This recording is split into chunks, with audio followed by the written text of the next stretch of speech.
Just a minute. Yes.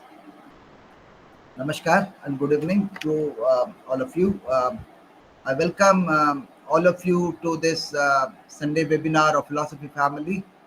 Well, today we have with us,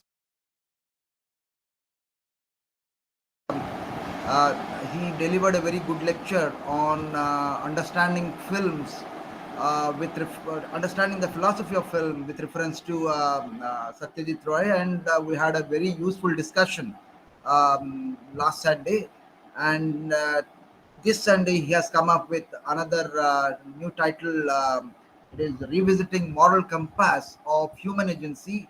So I think, like the earlier talk, this talk would be even much better because, as prior to the start of this webinar, Dr. Bose was saying that this it's a topic that needs a new direction in order to have a good focus on the subject. Well, I think Dr. Arnab is also prepared that way. Maybe he will be delivering in a new light, and because, as he said, he has a project on this title.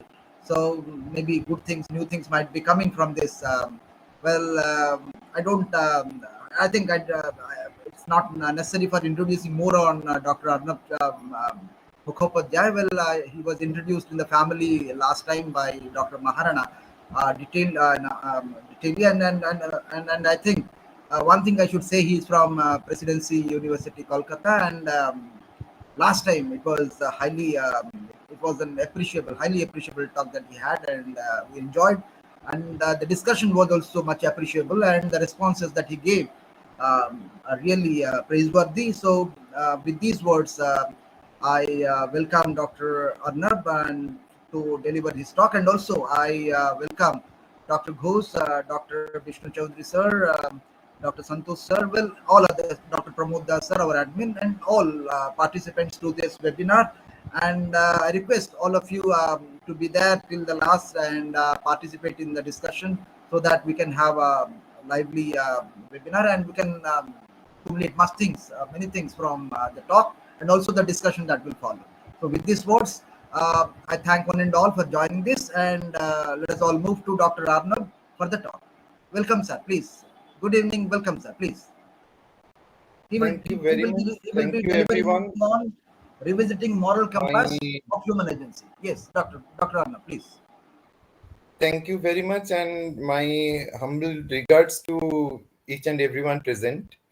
I would like last time, I would like to share certain things. Maybe some of the things maybe debatable. Maybe we can conceive this in a different way. But kindly allow me to share my screen and start the discussion.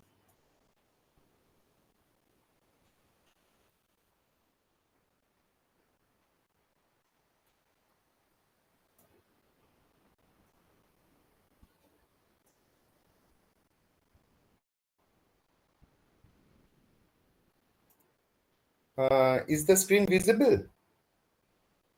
Yes, yes, yes, sir. Yes, sir. Okay. Yes, sir. Yes, sir. So today I will try to discuss certain thing pertaining to our moral compass, in the sense our moral guidance as we usually conceive it with relation to human agency.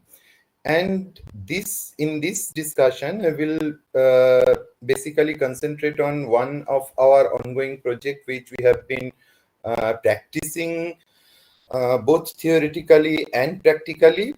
I request everyone humbly to just to start with, don't just pay much attention to this subtitle, that is Trimodal Cognitive Protocol 3.0 view. This is just a case. We will arrive at that in each part, each section. So let's start. First of all, what is cognitive protocol model? I mean, with regard to ethics, morality, and such issues, we may say that it is one kind of convergent integrated research approach, that is the CIRA approach, that is the methodology of this particular model of philosophizing, where we have not only conceive certain ethical or knowledge oriented or metaphysical issues isolately, and we are trying to build up an entire philosophical system where each component of the core theory is remains consistent and explain our issues that can be practical issues, applied issues, and also some theoretical issues, which are the demand of the time, as Ranjit sir correctly says, where this CIRA methodology actually is a combination of our admitting our scientific advancements, but of course not being over or hyper scientism, as it says. And in order to do so, we also incorporate philosophical equipments, analysis, its rigor, its methodology, methods in our discussion. And that is the basic methodology from which we will be discuss the issues that we have that I will try to share subsequently. And here we need to keep it in mind when we talk about an ethical issues in our perspective. We consider this as an issue which is this issue is a situation, either personal or social, I mean either personal, individual, or group, that requires the application of such moral or ethical framework to form a particular moral judgment or choose a course of action in the context, especially with reference to when the moral agent comes to a situation where she or he has to decide something. That means in the decision making process. Now, we conceive this ethical, our overall ethical structure, the prevailing issues. There might be different kinds of interpretations. Many people can conceive it in many ways, but we conceive it from the meta-theoretic point of view, that it may be, it is initially distinguished in two parts. One is cognitive, one is non-cognitive, and subsequently we have tried to address the ethical naturalism of Bradley, ethical intuitionism of Moore, Pritchard, Ross, and many others. I mean, these names are not exhaustive. Many others are, of course, their names can be included in different sections. Ayer and Stevenson for the emotivism, and of course prescriptivism of R.M. Hare.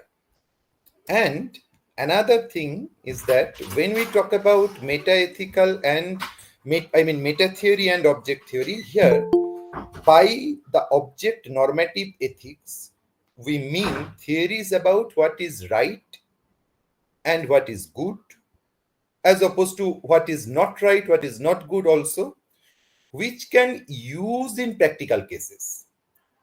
On the other hand, a discussion about these concepts, the methodology, the case of use, that means theories about those concepts of right, wrong, good, bad, just, unjust, virtue, etc. Whether, I mean, how should we conceive them? How we ought to conceive them in a more plausible way, and whether moral judgments can be objectively true, in the sense, here we have used the term true, but not in the truth functional way, in the sense of plausibility. We will definitely come to that issue also, that why we have used the term true but then again we are saying that the notion of plausibility will come to that. Let us start from the very basics. First of all, what is value? I mean, often we confuse between things, that is value, morality, and ethics. These all are synonymous, right? So we first start with the question, what is value? How should we conceive value? Here we can find some animated pictures which shows somehow some people are engaged. This engagement is very important in action, in different action. And we claim that in those action, whatever those person they're doing, maybe a beauty, enjoying a beauty contest or religious practice or playing with mate in the park, or maybe treating physically suffering person, maybe family tours and travels, etc. In any case, we claim that value is something with which somehow or other, this is just a working, just try to understand. I mean, we engage in and we give priority to in different context. So technically, if we say that those qualities, characteristics, or idea about which we feel in some context very strongly can be considered as values. And we believe our values affects our decision. That means values and consequently those judgments that affect our decision, setting and reaching our goal, and uh, according behavior. And in another way, it can be said a belief or feeling that someone or something which is worthwhile, which is worth it, we consider, can be called a value. And values are those things that define what is worth, what is beneficial, what is harmful. I mean, in different ways. So, by this third point, that when we claim that values define what is worth, what is beneficial, what is harmful, here we can find values are not all values are just moral values. And values are standards to guide our action, judgments, attitudes in different contexts. So technically, this is how we should conceive the notion of or the concept of value from the meta-theoretic point of view. Now, we can find some people, a family is enjoying a family time. Keeping in mind what we have just discussed, suppose if someone asks us that what thing did you do during the past week? I mean, you have been, or maybe you have been given a huge money, and say that whatever you wish to do, you can do it. In such a proposition, what would we do with those money?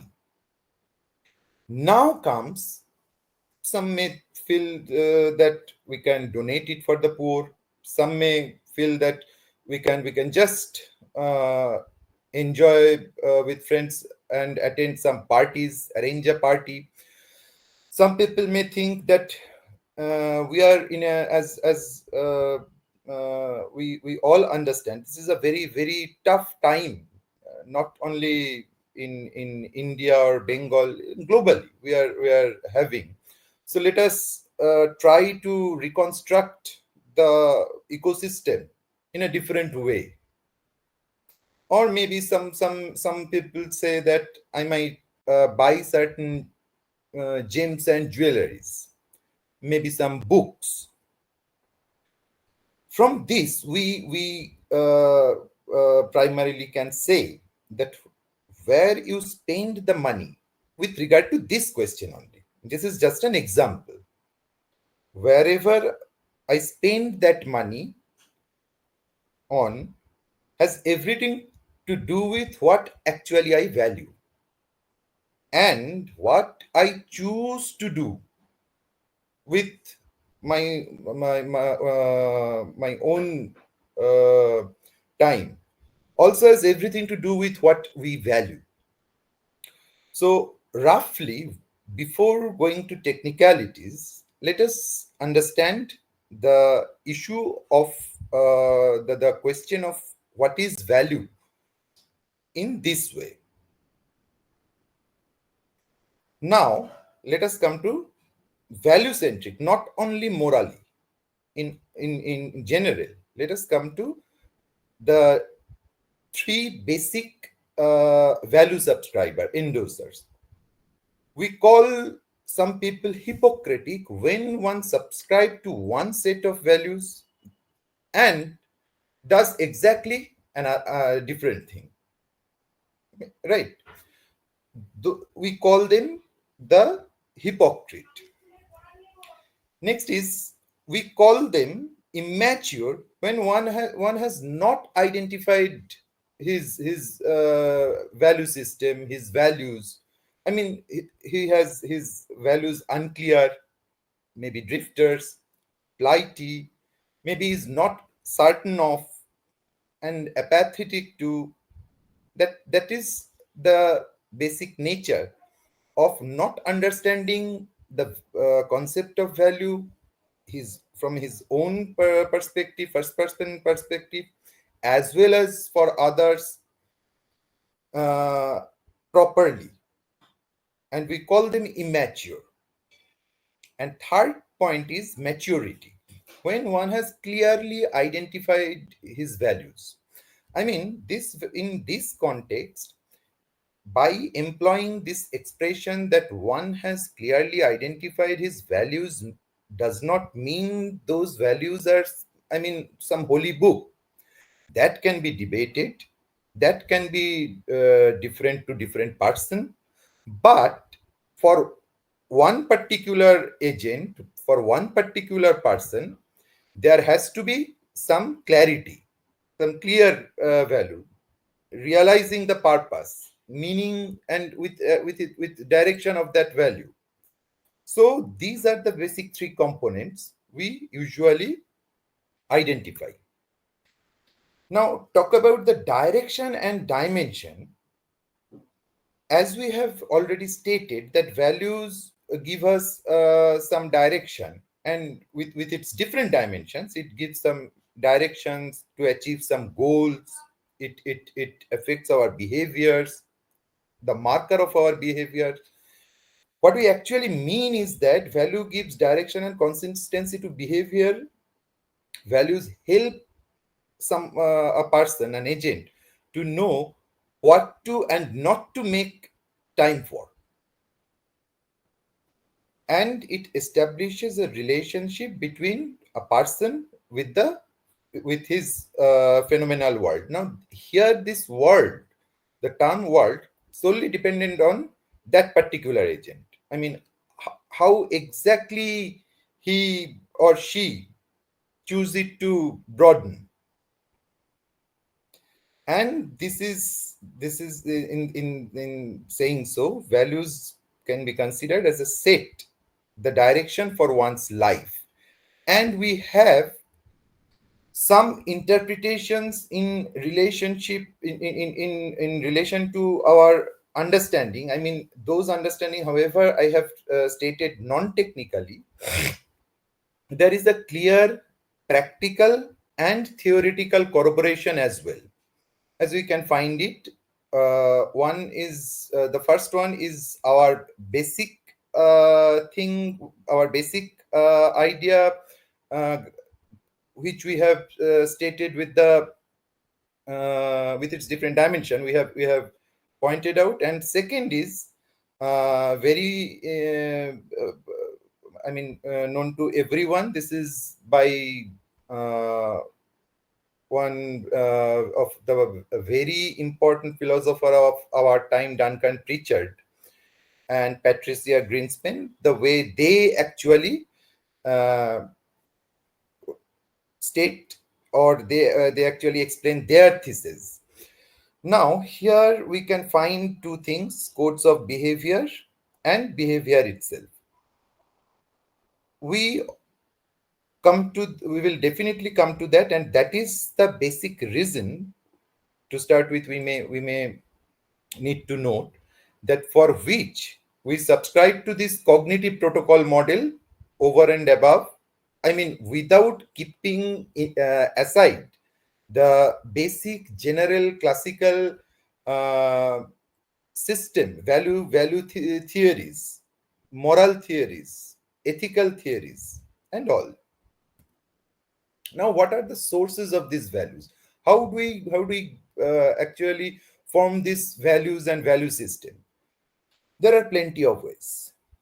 From family initially, from school, institutions, society, friends, peers, media, religion, sometimes maybe music, art, painting, etc., books, neighbors, our particular culture, environment. I mean, as a whole, the time period in which we are in, there are plenty of ways, and this list of the that I have presented, this is also not an exhaustive list. There are different other ways as well. So these are the sources of values. Am I making sense? Now, from here we need to the way we have trying to understand the whole thing. We believe that our age that greatly influence our values in different people in and things influence us in different ages. This is called moral acquisition thesis, as a uh, peripheral, not the core, but a peripheral thesis in our system. For example, in our infancy to child age, or some may say the pre-verbal stage and the first verbal stage, whatever way you conceive it, from the parents, family, in our youth, teachers, our heroes, icons, peers, some peoples we really admire. In adult age, of course, peers. I mean, here values because of peers, or peers because of values, that is a separate questions. But we gate, we form certain, we give priority to certain values and incorporate in our value system by means of peers, definitely. And by means of that, actually, what happens is your values are established, but we need to just like our very own and classical Socratic method, we need to test our values along with the value system from time to time. Why? Because all these things so far we have discussed, they are somehow or other inherently dynamic in nature. And just as the time progresses, all this pattern, all this ecosystem of thinking, conceiving certain things, they change. Hence, time to time, we need to check whether my value system is optimal during that time or not. As now we are ready to understand that there are many ways of many values: moral values, material values, aesthetic values, social, political, economic values, intrinsic values, instrumental values, and so many others. And that means what we actually now we are ready to understand that moral values is definitely one kind of value but not all values are moral values. Secondly, in the context of ethical issues, moral issues, which we are now going to address, intrinsic value plays a pivotal role, of course, and we will try to try to share why it is so in any system. But then again, we need to understand that intrinsic value is not the only value. I believe I am making sense. Now, why values are needed? Because we in our daily life we encounter several kinds of circumstances, and that too from different dimensions, from different perspectives, social, political. Because I am an individual, I cannot conceive myself devoid of my religious view, maybe my socio-political understanding, my economic situation. I mean, I'm a particular being. When other look at me, she or he will definitely identify me with maybe one or more than one uh, character, but I am just a juxtaposition. I'm a kind of a wave.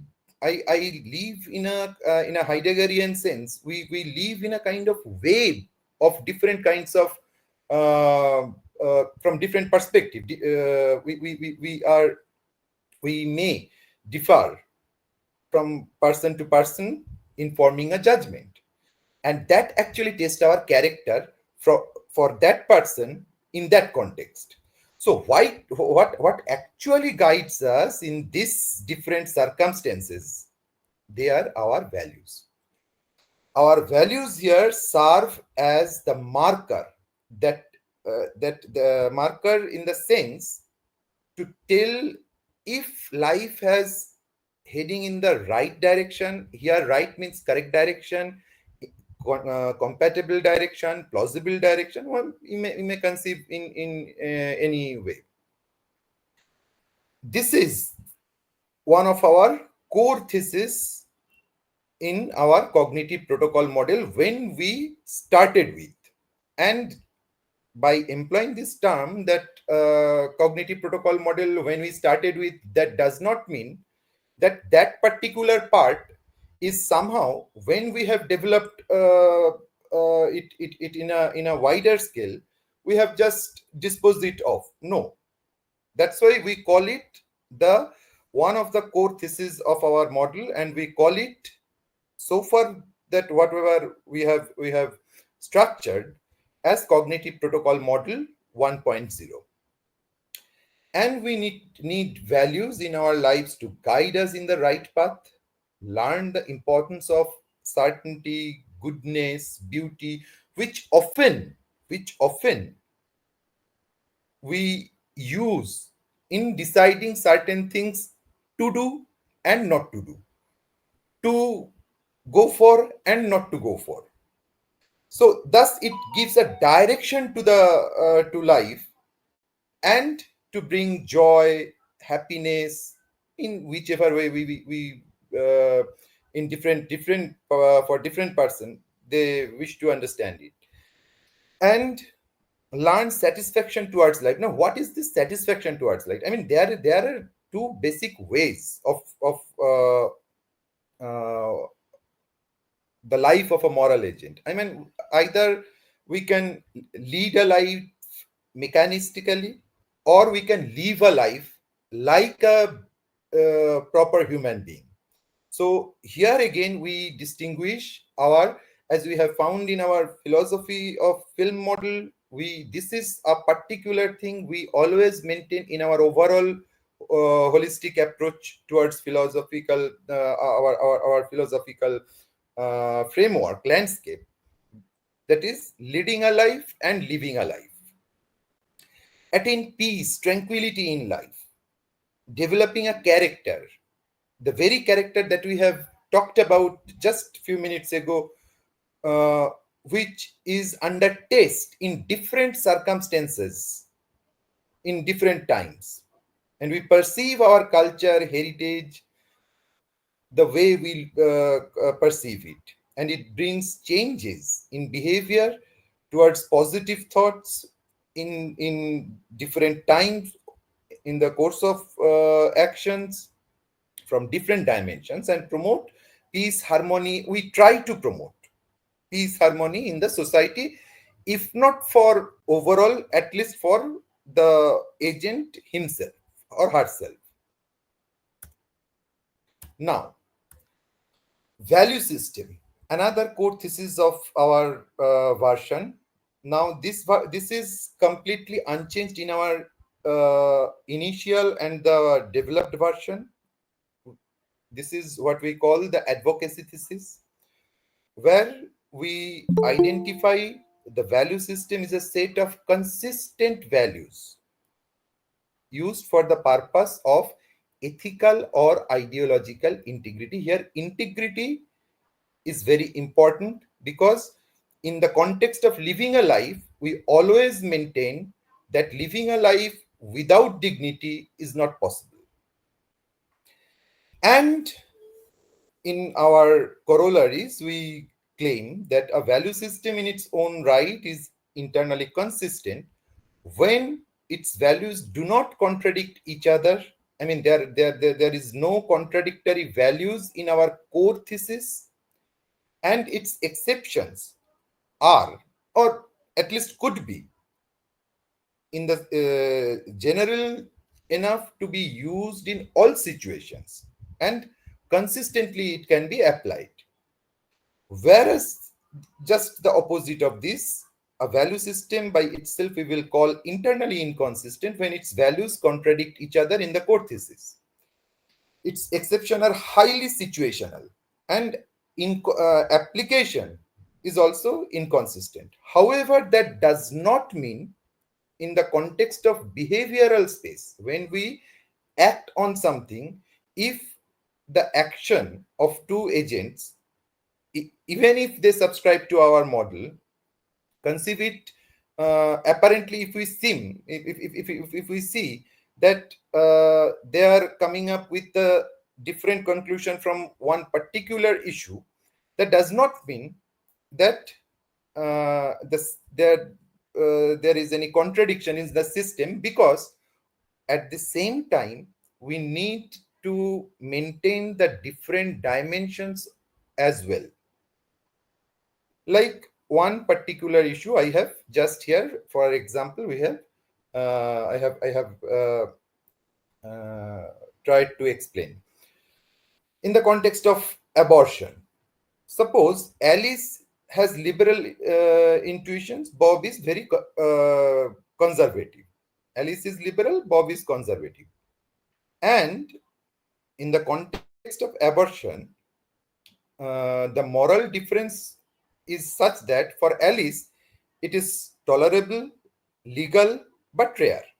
And for Bob, it is intolerable and murder of unborn. This is a very important issue we often discuss in the context of applied ethics, biomedical ethics. Here, this difference is basically in the context that for Bob, one who thinks that this is very illegal, this is the killing of a fetus means the killing of a human, for him it is virtuous in the sense that on that particular protocol, Bob subscribes to the view that spare the rod, spoil the child. This kind of attitude. I mean, if it can open a Pandora's box. It can be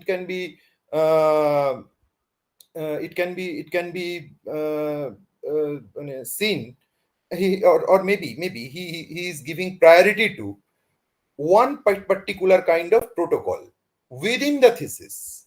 he's in this context, he's giving priority to one kind of protocol, whereas for Alice it is tolerable because of the simple fact that in itself, I mean, if some more variables, some more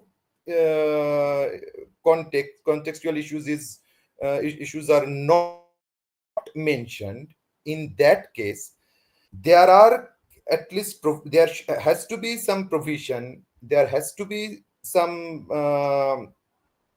moral, yeah, where we need to understand that another thesis, another perspective, which says that more harm than good. I mean, uh, if it is so, this is technically called pro-choice, the debate between pro-choice, pro-life. Um, if it is so that unless this abortion, maybe the mother will die, and there is an uncertainty whether the fetus will at all survive or not. So that doesn't mean there is just an inconsistent set of values are subscribed.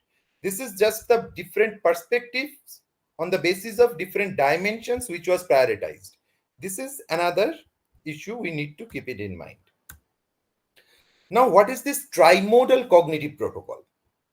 Since we have already seen the when in the context of moral issues also, in of course as part of a value system, we have to give priority to at least three things of an agent. One is the value mode.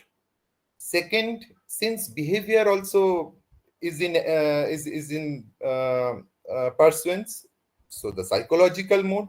And third is, we are not saying just rational, rather reflective conscious mode.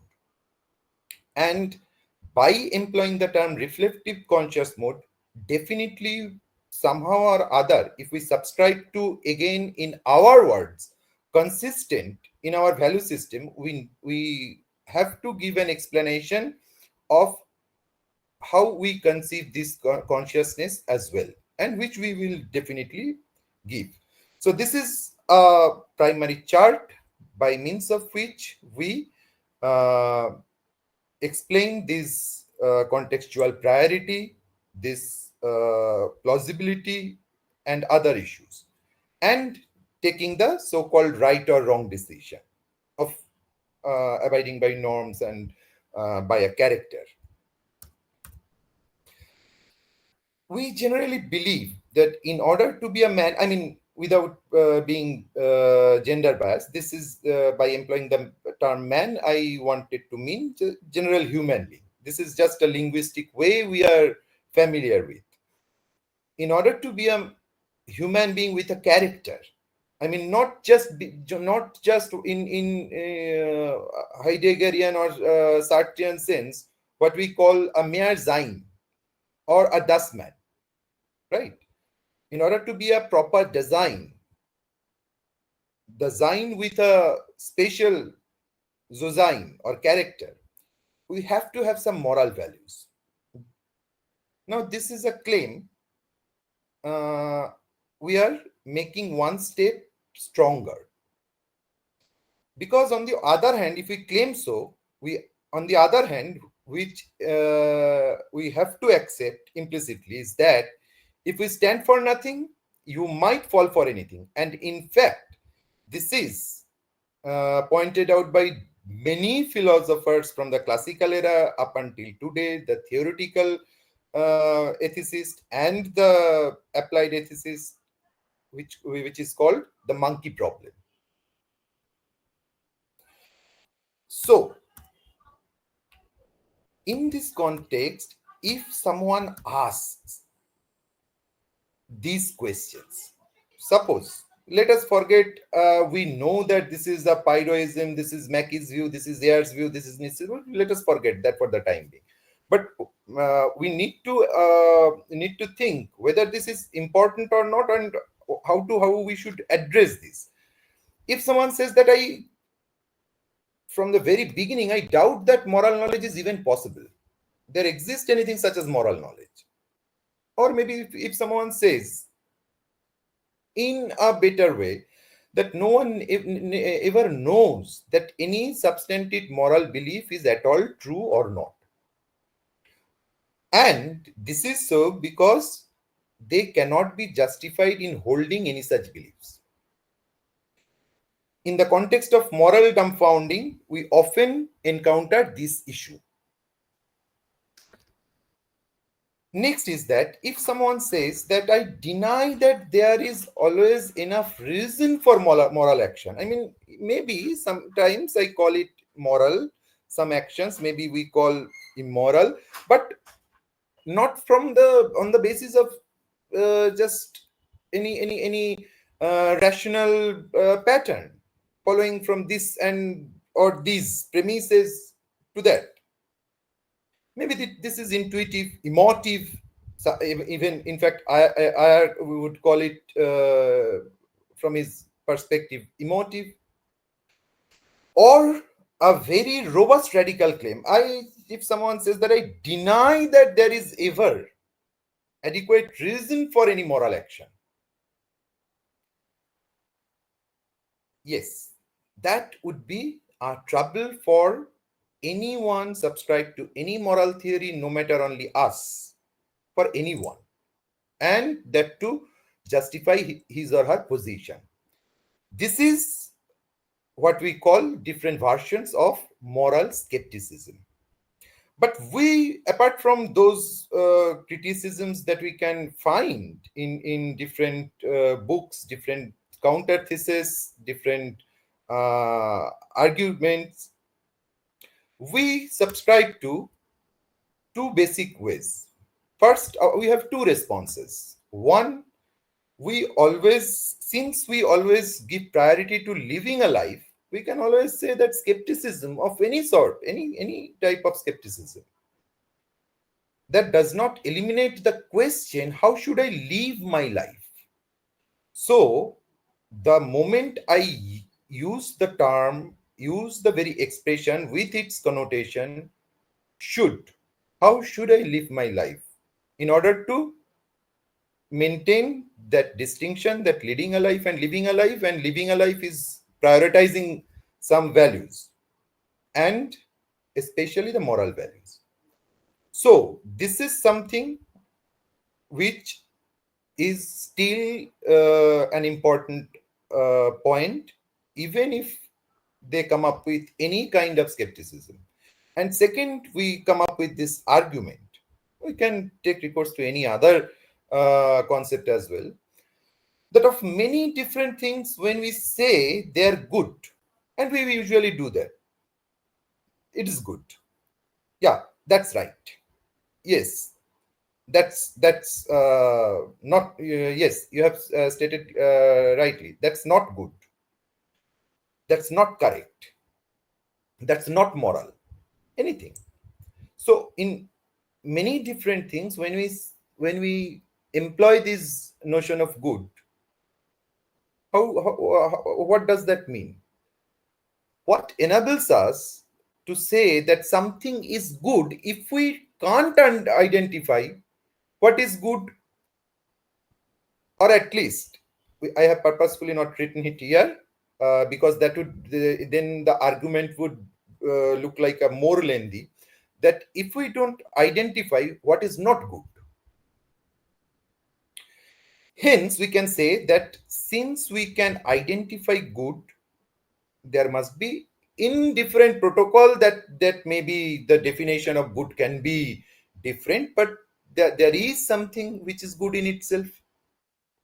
And if there is good in itself, then it has intrinsic properties that distinguishes it from any other kinds of values from the list of values that we have discussed. And hence we can conclude that if it has intrinsic properties, then its objective, that is, its definition, is independent of the subject or the agent. And hence we have to accept, then in our action we can definitely we there has to be some justification of uh, employing that terms such as good, bad, correct, incorrect, right, wrong. And maybe one may be curious that, oh, is this just from the rational point, or maybe there are some intuitive understanding as well. We will come to that. Now, after claiming these things, and in order to respond such kind of moral skepticism, another things that bothered us is this very question, because these are interconnected. The moment we expand, we in our journey, we start with the value, then morality, then ethics. Question now comes to us that, does ethics drive the law? Law, code, conducts, regulations, or the vice versa? They actually drive the ethics. And keeping this question now, after forming the our basic core thesis, this issue becomes from the peripheral issues. After such kind of discussion, in face of different skeptical views, this question, in order to respond to that, why, we will come to that in this section. This question, from the periphery of our methodological structure, it becomes the core thesis, one of the core thesis. And this we call the trimodal cognitive protocol 2.0 version, which actually encapsulates over and above Siraj approach. It incorporates another very important thesis, which is called negotiative deprivation.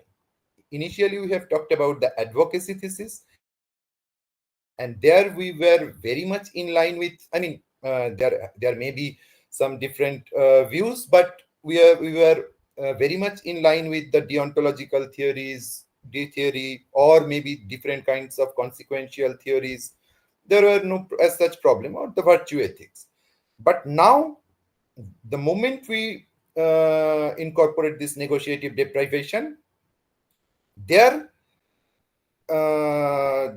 this our theory becomes markedly different to that of any of the other these classical theories. But does that mean we altogether simply throw out these classical theories, and they're of no use to us? Certainly not. That will be our conclusion, and we will talk to that. Here you can find, this is just for the sake of our project clarity, and since it will be go online, that's why I have shown this picture. This is me, of course, and her name is Adler Closer, and her name is Hannah. So this is our team. Who we have that we have already I have already mentioned that we have been this is our collaborative project.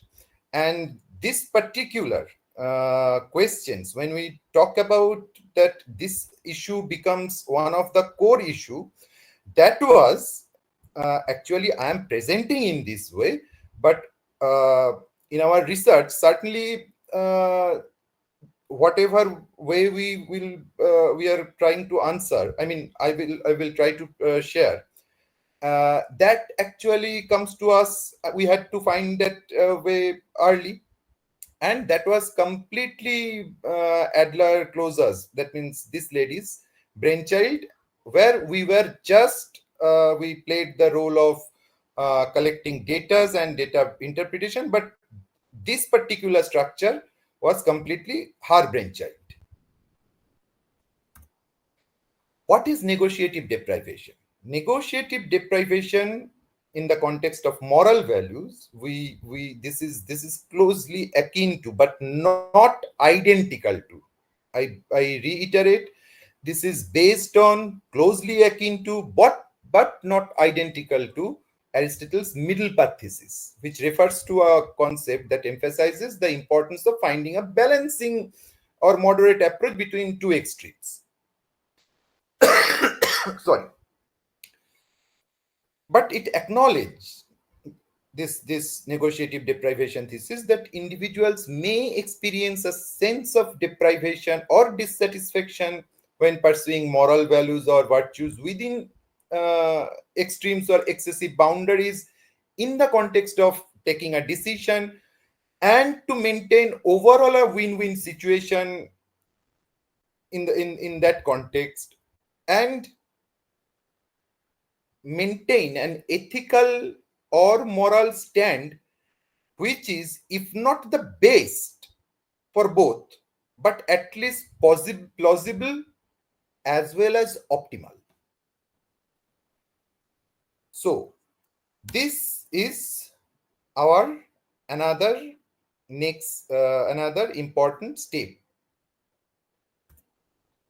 For instance, negotiative deprivation can occur. We all can understand this. When distinguishing between neglecting the importance of courage, valor, and recklessness. In such context, for the time being, I'm just keeping this example short.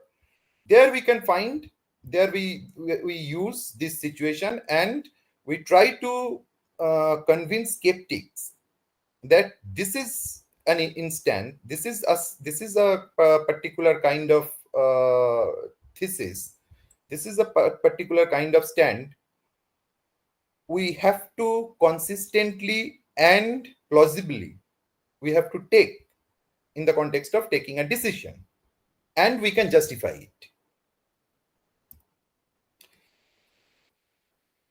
Now, Brittany Maynard, whose famous statement again is something which is a kind of botheration for many ethical theories, that what is the question?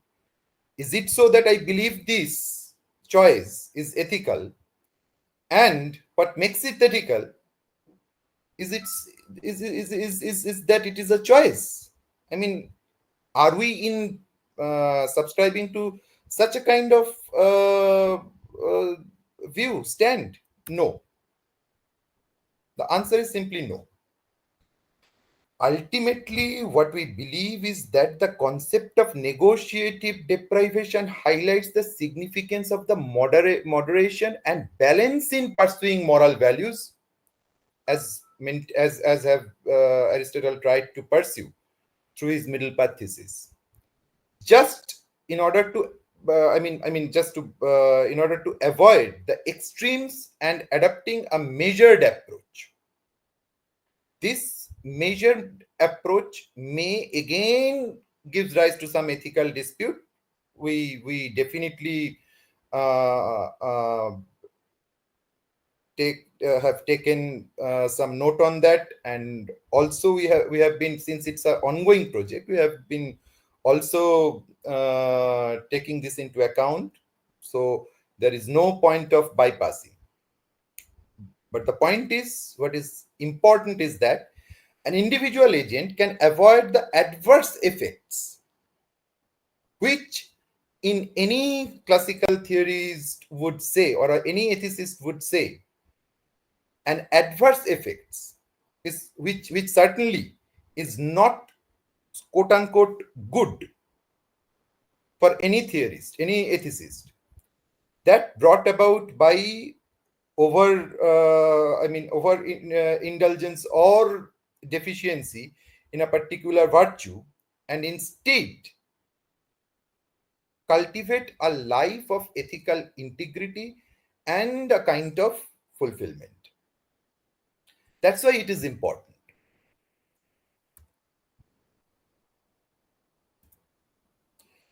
So ultimately, for us, the moral values serve as the foundation and determination of all other values, as they shape and define our choice and action in every sphere of life. This is in this way.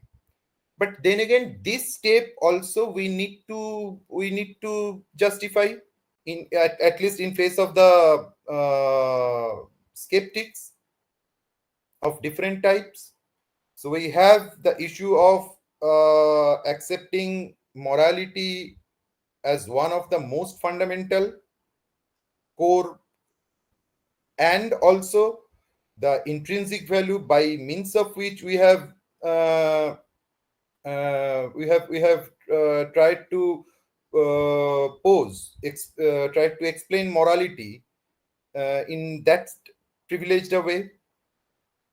And also here comes some issues which we already have already any ethical theory for any ethicist can be applicable, that there is a positive aspects in the at least to respond to the different skeptics and living a consistent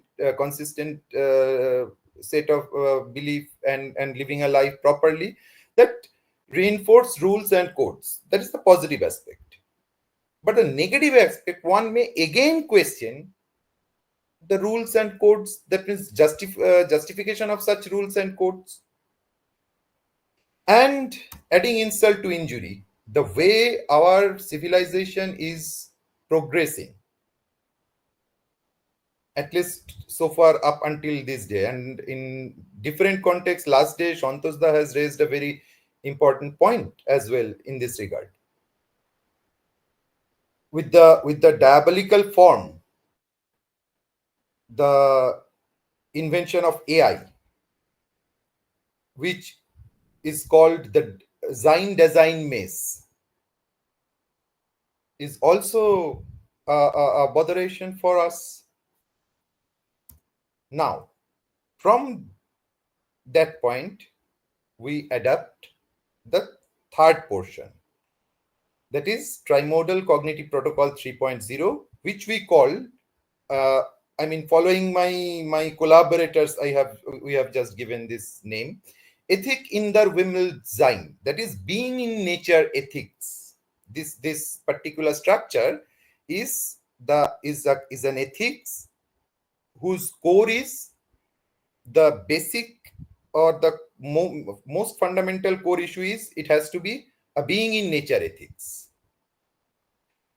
And there we have to we had many other persons, many other researches, scientific researches, as we have already stated in proposing this trimodal cognitive protocol model. Through our SIRA approach, we have taken recourse to this kind of scientific approaches of discovery of neural correlates of moral sensitivity as well. But I'm not going into deep detail of that. We will stick to the ethical structure and uh, the basic question of this particular discussion, that morality and taking a decision. Now, let's get back to the questions that I have just raised. We need to answer this in face of the skeptics. Why moral values? The answer would go like, moral values influence and determine our decision making and behavior, which nobody would deny. Moral values serve as a compass, as a marker to determine what is right, wrong, just, unjust. And we have already established this in, I have presented one very non-technical argument. We have some technical arguments as well. And again, we often, our decision making depends on such understandings of such concepts. And all other values, such as social values, cultural values, personal values, instrumental values, they all are somehow shaped by these moral values, because they become a priority to us whenever we claim that this I will do this in conceiving a decision.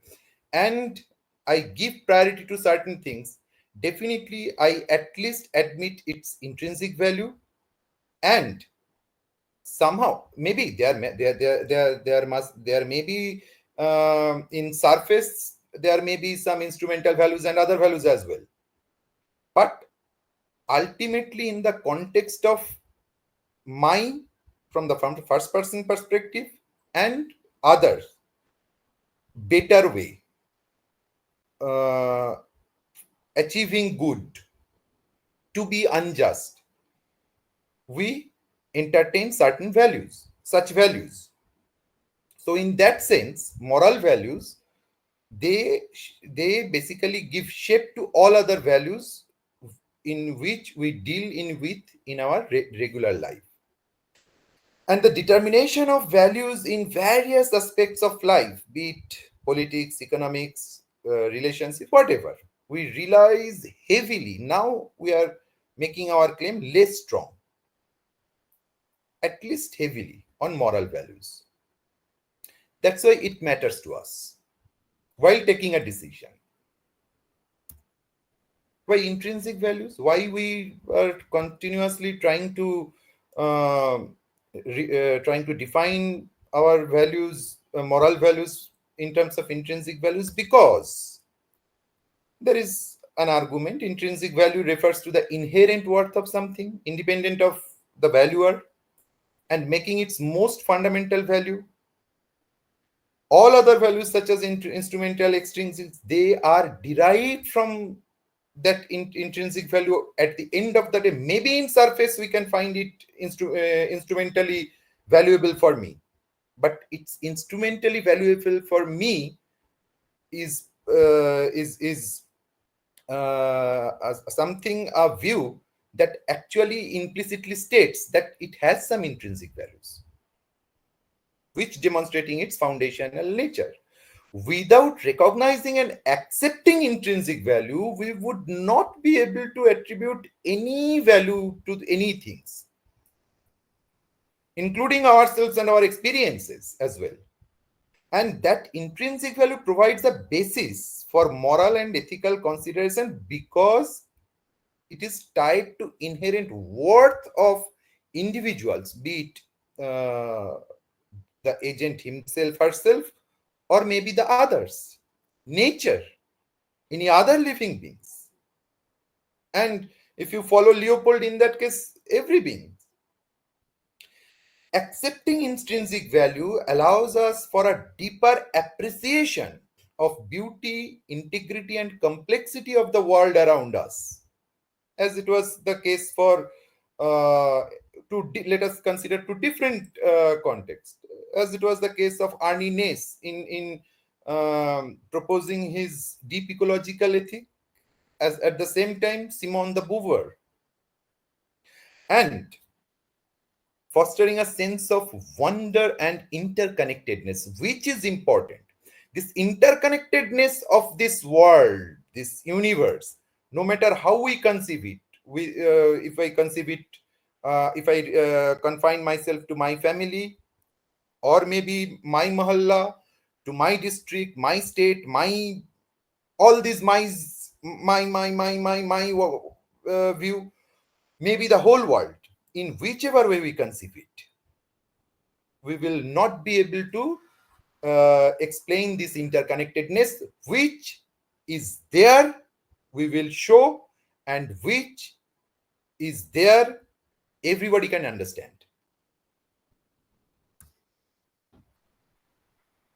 Intrinsic value is an universal concept. Now, here, universal concept, when we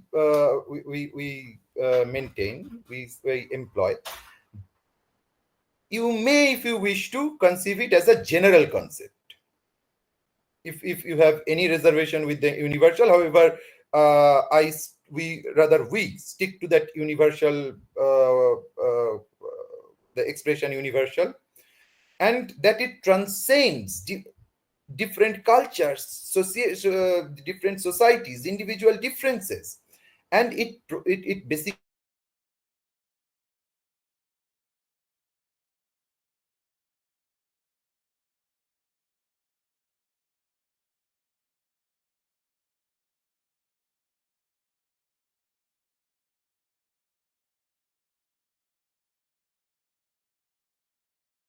intrinsic value is essential for preservation and conservation of the nature and the environment, as I have just stated, as it acknowledges the worth of ecosystem and non-human life forms as well. And thus, without acknowledging intrinsic value, our relationship with other, now here other may be living or non-living, and our community would lack a foundation for respect. You will never be able to, those who subscribe to the view, principle of reverence for life, and try to associate it with the Kantian dictum, they will also fail to explain this.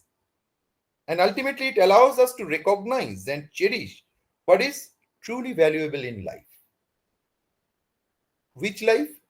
The life we want to live, not the life we want to lead or we forced to lead. Now comes, what about the reason and intuition? That was also an issue. Here we can find, we can understand that not only the in face of the skeptics, in our fact value dichotomy as well, even if we accept it, there also we can find that the intuitive system is very fast, very effortless. It processes unintentional and runs automatically. It's a robust concept. Common to it is somehow, I have mentioned it. It is, however context dependent, it is common to all mammals.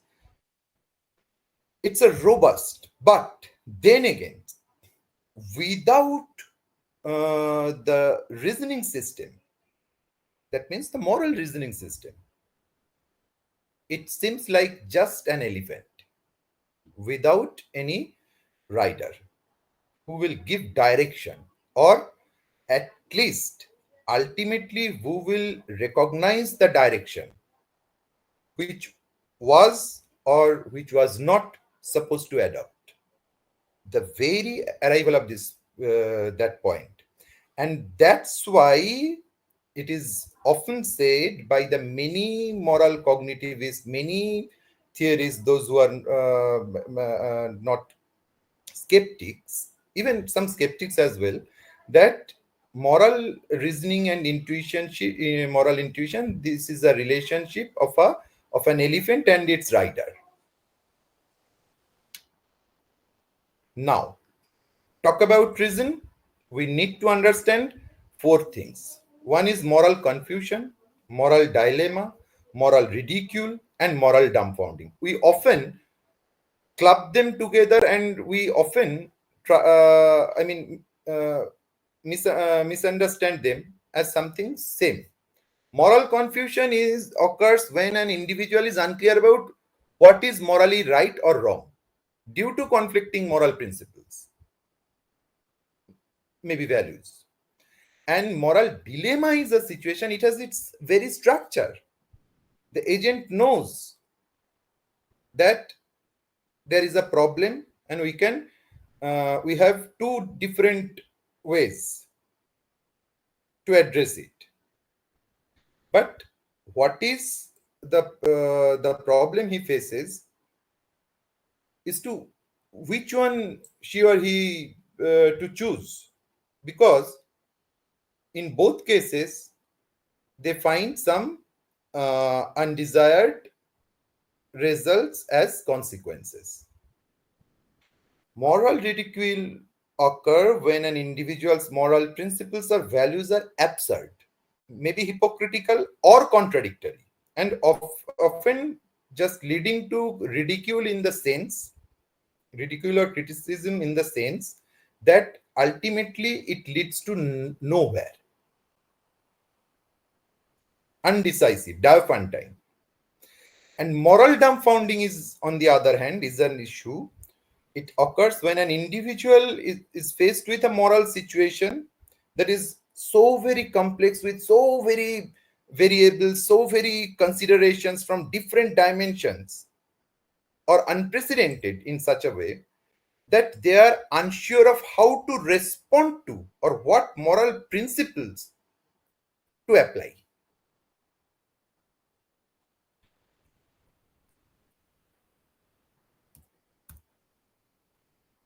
What about, let's talk about one moral dilemma.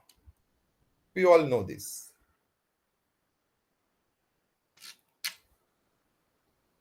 The very famous trolley problem. You are an agent, you have a lever, a train is coming, in one side one and other side many. Whom you would save to justify your position morally justifiable?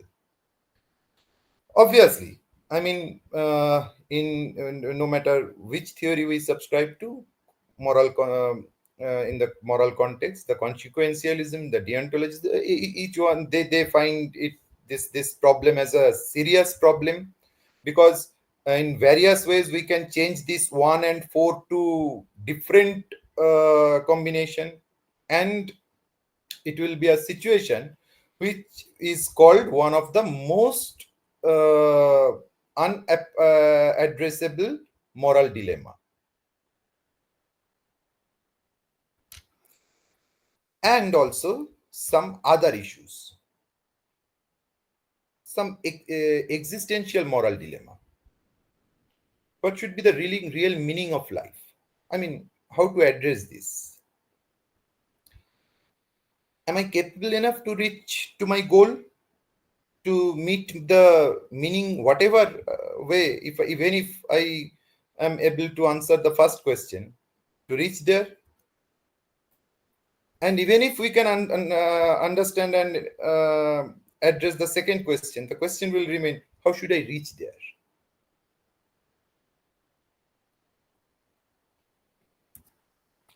Now, here comes our very structure of the ontology, the agency, consciousness, and moral value.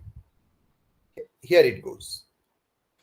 We have, as we have stated, committed from the very beginning, we have a clear ontology, by means of which we have argued so many things as we have argued, we have conceived so many things as we have conceived, we have entertained so many things as we have entertained.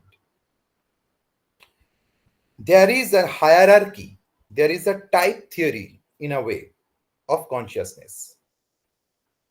If I given an occasion, I will definitely address to this question, that how exactly we conceive consciousness. But for the time being, to focus on this particular issue, I will skip to this particular our thesis of consciousness aside. Let us assume that this holds good. In that case, we consider that the lower level, the most lower level consciousness is the non-living objects consciousness, which we prefer to call the condensed or zero level consciousness, non-responsive to self and environment. Then comes the plants, which is focusing attention to on environment, processing incoming external stimuli, and we call it the first focus consciousness, or the type 1 consciousness. Then comes type 2, focusing attention to self, processing private and public information instinctually, like non-human animals, other animals. And the most pure consciousness, we call it the pure awareness, like light. But the second one, which we call the bright consciousness, or the type 3 consciousness, which actually expresses through these 6 ways, be for the spiritual person, for the person who subscribe to any kind of spirituality, may confine himself or herself to first 5, or maybe if the person is a spiritual one, take the 6 also. The awareness, the very awareness, the when he or she is aware that one is self-aware, awareness of self-awareness, and the inquisitiveness of understanding who am I amidst the amidst this universal, this entire universe, and how I am connected and how each thing is connected with each other. This is possible that when I make an example like human being, that does not mean all human being can do that, but they are capable of doing that. And this is the entire connectedness through consciousness. This is the way the entire universe is interconnected.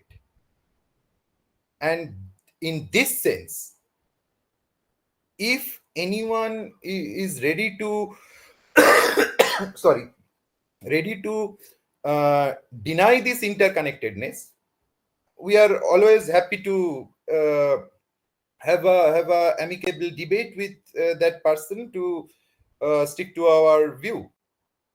And among this interconnectedness basically is the reason of what we call the unity in diversity, the continuity.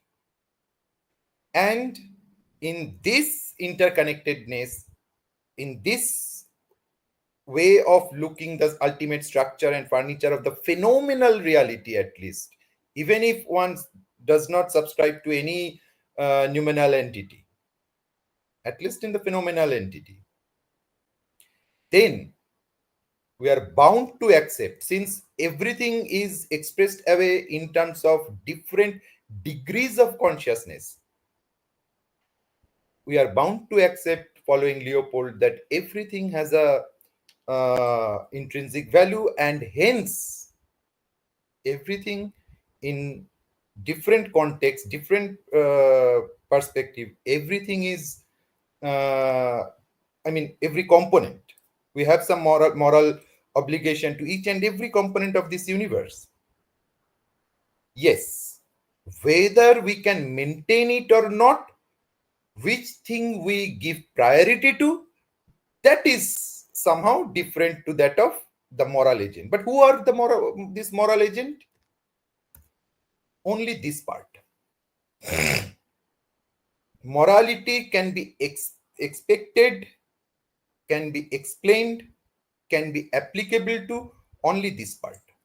That is those who have that third type of consciousness, type 3 consciousness, and none else. Rest are lead their life just instinctually, and there is no merit to apply or to expect any kind of moral agency or moral sense, moral values. And from this we come to this particular thesis, what we call the value system transmission thesis in our trimodal cognitive protocol. Whatever good or bad has been happening around us, because of this kind of flow, my value system, it affects my action and decision, that affects others, the your value system, which affects your action and decision, and which in its turn affects to my value system. And this circle, like the universe where we are living in the dynamics of this dynamics changes because of this kind of circular dynamic process. And whenever my value system, or anyone, this my can be anyone, incorporates any particular issue or eliminates following the elimination thesis, then and there this whole aspect becomes something a different one. And all these materialistic or non-materialistic, spiritual, non-spiritual, each and every society, this thing we claim as part of our bold thesis is the reason for all this change in dynamics. And there actually comes the role of the moral agent, that is human being. This value transmission thesis can, in other sense, can be explained in this way also. I'm not, for the sake of the time constraint, I have already taken almost 1 hour, so I'm skipping this. Here comes the thing, that principle of making a decisive psychomoral judgment rationally. That means accept. Yes, yes, I'm concluding. So this is the process of for a moral agent to decide something with the help of moral compass and admitting his or her consciousness with mind brain identity or duality. That is not important. These are the main phases by means of which a decision is being taken: awareness of contextual constituents, the issue and its constituents, the understanding the variables, elimination of implausible or non issues information. Then comes the consideration of the consequences, macro level generality, respect for autonomy for both agent and the others, recognition of duty and obligation, emotional consideration, reflection and reasoning, and ultimately value systematic consistency in taking a decision. So, I conclude by this only, and say, for example, if we just go to this trolley problem, now we are just with this note, we can say that there are many variables are there. This is in this context. So no matter whether we conceive a consequentialist position or a deontological position, that can be addressed by means of understanding this trolley problem. As it is a thought experiment, this issue can be addressed thus. And by this, we need to understand that this should questions, how can we, at the time of taking a decision, we can translate it as a could question, as a could issue. And of course, we need to understand certain things, that whenever we take a decision, there is no need to consider all the values as moral values, all the decisions. We need to understand that it is not practically possible, because of the dynamics of the world, dynamics of the universe, that one particular theory can address all these moral issues and moral dilemmas and all. That we have to take contextually, we have to apply our stands as theories, and we need not have to be judgmental morally in all respect, because there are issues which can be translatable from should questions to could questions. With this, as I am directed, thank you very much. My heartfelt thanks and lots of love to my collaborators, Adler Kloza and Hannah Nord, for their permission for sharing these views. from our project entitled This, an Indo-European project. Thank you very much.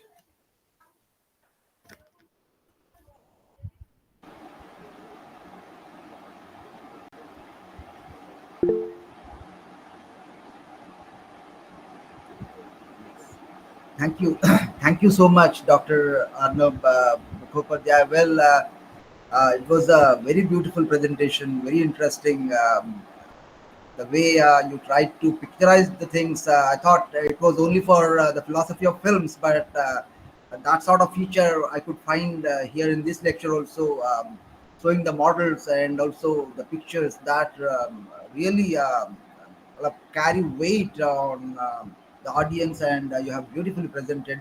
And one more thing, the presentation was so clear, and also gave a new dimension to this title, as Dr. Bose was saying in the beginning itself, that it was this topic has to be addressed differently in a new perspective. Well, you have done justice to the title by being in a research mode, perspective, having in the back of your mind that it should have a real life situation, but you should address to the real life situation. So beautifully done, sir. I should thank you. Well, it was it's a new way of looking into the title, and I really appreciate this. And I'll have my views later on. But to start with, let us move to Dr. Ghose for his observations and queries. Over to Dr. Ghose. Namaskar, sir. Please. Thank you so much, Arnab. Thank you. Thank you, Dr. Rao. Dr. Arnab has given a very, I should say, powerful presentation on a very complex topic of our human life, that how morality is to be put into practice through our behavior. So this is the application of morality in our lives. So so many things are there, but I have only 2 or 3 clarifications or questions maybe from him. That what one is concerning your trimodal cognitive protocol, where you have mentioned that it starts with value mode, goes to psychological mode, and then the reflective mode. So why it should not be otherwise? Because you see, if we in this mode, in this your trimodal cognitive protocol, it cannot make us free from the subjectivity and objectivity of values. This is my observation, that why from value mode to psychological mode and then to reflective mode, and not the other way around, from the reflective to the psychological and then to the value. So this is one question. And the second one is with negotiative deprivation. This is also a new thing that I have heard. And this negotiative deprivation actually may be pragmatic for me, but it cannot be so for others. This is also, you have mentioned the positive and the negative aspects, but here negotiative deprivation, as I believe, it will be a type of behavior for myself, excluding the others. This is what this is my second observation. And the third one, you have made one very important observation, and that is values are tested through my connection with others. This is actually very important, because this is how values are tested. The values I am following is whether it is acceptable or not. That means here the interconnectedness that you are talking about of the universe and everything. Then in this case, our own values are being tested through others, and we also imbibe some values from others. This is how we have to, in our personal lives, I feel, we have to make a group of like-minded people sharing the common values, and then as we go by day, then all this core group that we form, gradually we will find that they are changing themselves, and they are trying to be in the world and try to explore certain other ways of deviating from the normal values with which we have made the bond. So these three observations and your responses, please. Thank you. Sir, first of all, when I talked about, with reference to your first question, that when we talked, I talked about these three modes. I should have said, now I am saying, I should have mentioned clearly earlier that this is not a hierarchical. I mean, this is definitely one can conceive other way around, because depending on the moral agent from his first person's perspective, this can be 1 2 3, can be 1 3 2, can be 3 2 1, anything. So these are the basic three modes which actually builds this trimodal cognitive protocol model. But that is not it is not the case, sir, that it cannot be other way around. So that is the first question. And in the context of second question, that when we subscribe to negotiative deprivation thesis and we placed it on our core thesis, and like throughout I have been reiterating, and I have concluded with that note also, that is, this is one particular problem that we often face, that we think that one single theory, one single ethical or moral framework can answer or address any kind of problem of any time. That is not so.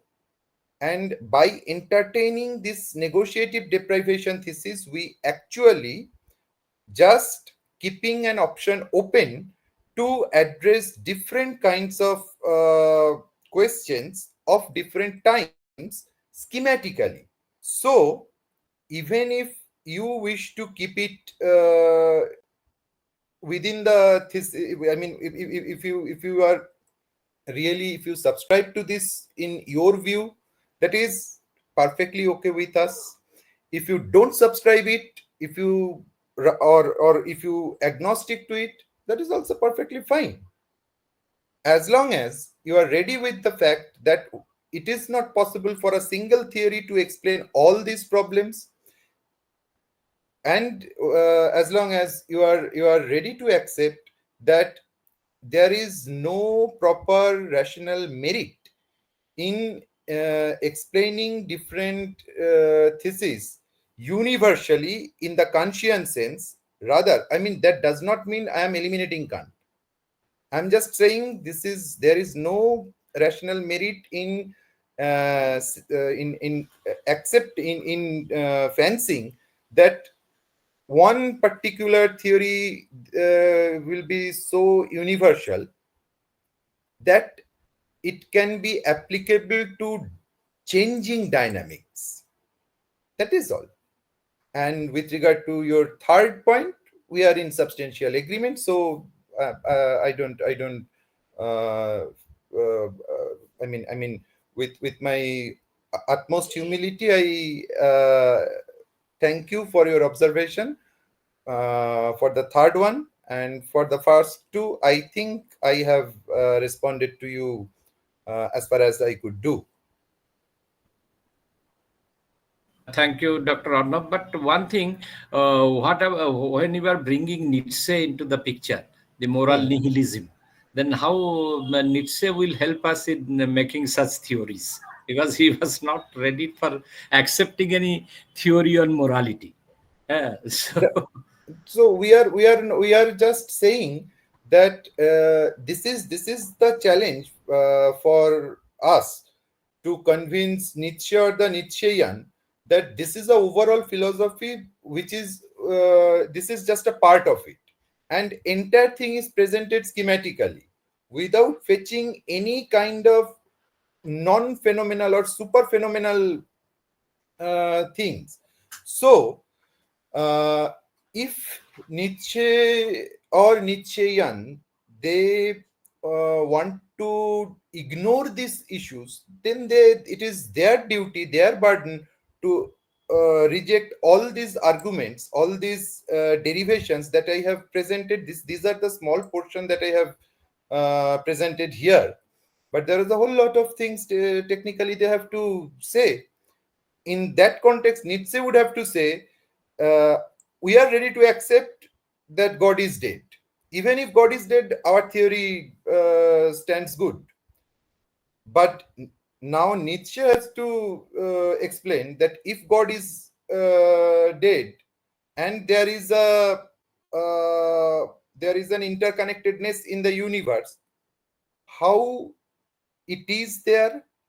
And number two, in whichever way Nietzsche says that I would be happy to say, I would be happy to live my life in that way. The moment he uses such term as I would be happy to, I will try to, I will do whatever he says. That I want to live my life in that way. He is supposed to answer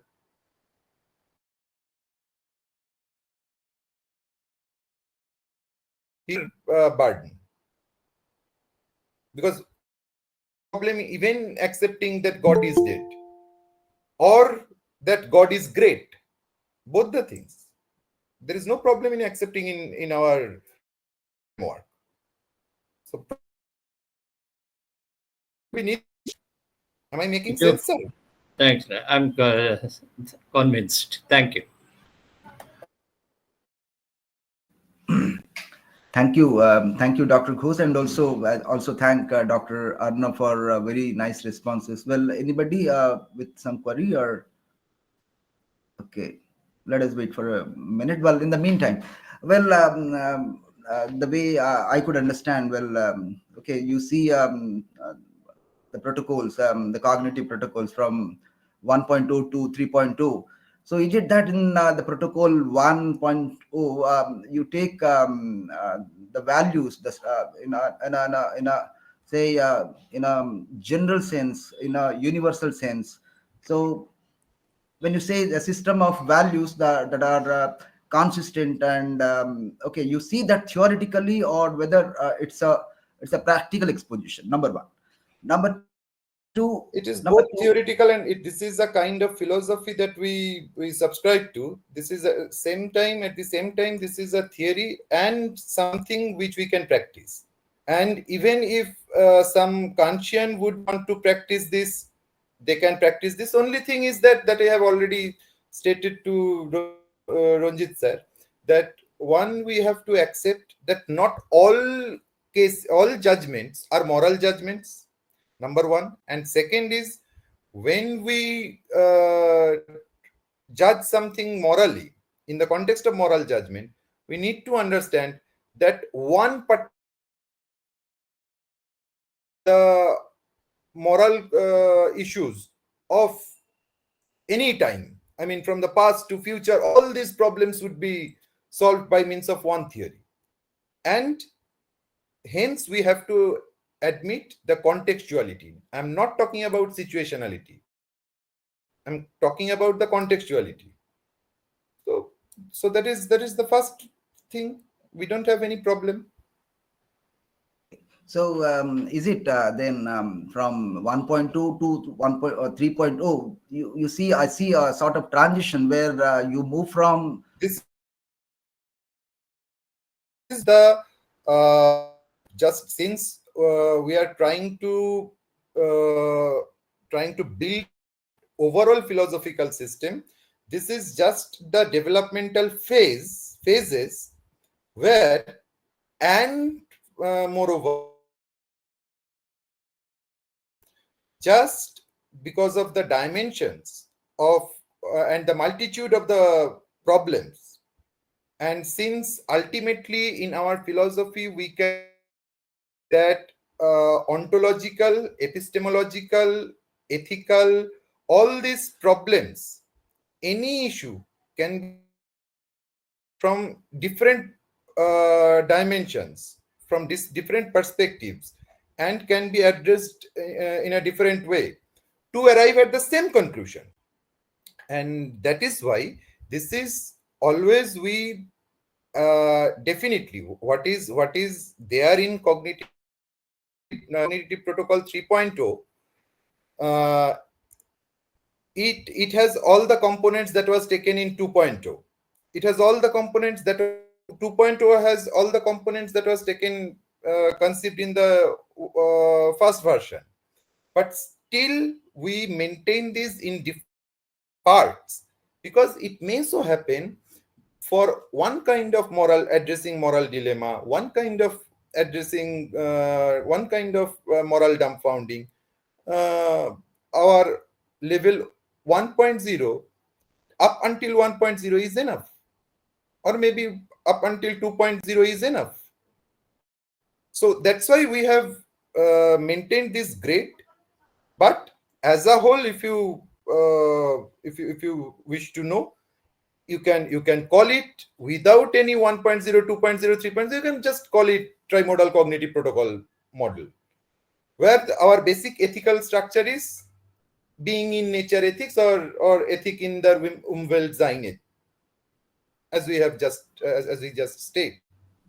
No, the thing that I want to be sure is whether this the structure from 1.0 to 2.0, is it? I mean, it's an advancement of ethical standard, or is it an advancement? No, That's the it thing. is definitely, it is in it. We Because in cannot 2.0, just call because it in 2.0, just it is an advancement. Rather, we can say that it is a progress, because we are at some certain thesis from the peripheral to the core thesis, core area.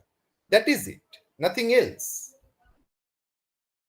so in the advocacy thesis that you have in 1.0, the element of That is contextual, there in the 2.0, that is there in the 3.0 the also. element of contextuality much appears in 2.0. Well, when you go with the golden mean, Yes. because you are avoiding the extremes, and you are applying this according to the context.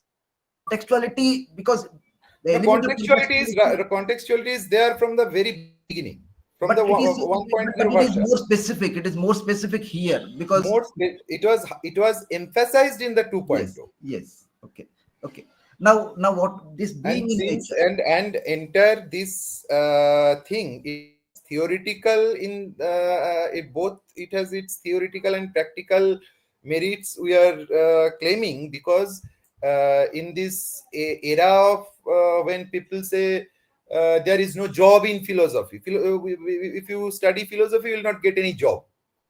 And in our project, and so far the amount we have just ventilated as with patent, from there only we have directly seen on the record, it provided almost 8,000 300 and something up until 2022, because 2023-24 audit is not yet done, jobs in different areas, and that includes the research job, industry job, business job,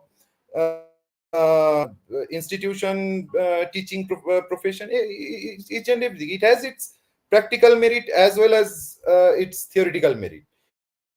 One film company, before just to promote his film in a proper ethical manner, without violating any codes and he promote his film, they have taken recourse to us, our theory, on record, at the time of such cases of railway accidents. Our point was taken in the context of forensic decision. Our point was taken, some points were taken. So it has both its theoretical, and because since we have presented it schematically, it has its theoretical basis. We have clear methodology, we have clear ontology, clear epistemology, clear ethical structure, and At the same time, its application is so wide that it creates job. And that is why we could have stayed with our trimodal cognitive protocol 1.0 version and publish our thesis in different volumes. But still, we are working on it because we can see that it has its application in different level, in different ways. Thank you. Well, coming to 3.0, well, you say it's again back to nature again. And I see a Newton's third law there. Your value system well, gets reflected in the other and come back to you again. So your value system disturbs the other value system, value system. So that's how you see or what? I don't know. Because You just, sir, humbly I request you to respond to this question from your end. See that exactly this happens I see in Newton's third social, law. I political, see all Newton's third sphere. law in it. Newton's third law in it.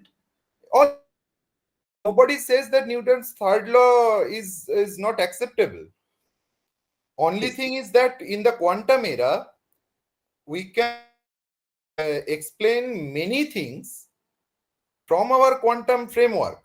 But in the quantum era, quantum physics also admits that classical or Newtonian physics is a particular case of the quantum. There is a subdomain of the quantum to the tangible or the molecular or our phenomenal world. So Newton's is not acceptable for the quantum down quantum level, but in the phenomenal level, in the molecule, it holds good. And you ask yourself, sir, with all my humility, I am asking you, don't you find this particular thing, this particular structure, this particular flow around you, whichever perspective or dimension you conceive, social, political, or whatever, to your case or other, your relationship with your neighbor, your relationship with me. So one thing more, because I don't see anybody questioning. I may be wrong in my perspective, but still I'm learning. Okay. So when you say it's everything carries an intrinsic value, okay, everything carries an intrinsic value, okay, whatever it may be, okay, as you admit even, but from a moral perspective, much depends on how we treat that very thing, because everything, as you say, everything has an intrinsic value, but the moral value depends on much on the moral agent, and that decides the value system. Of course, that's exactly what I stated. Yes. So That those who have type 3 consciousness, they have only their moral agency.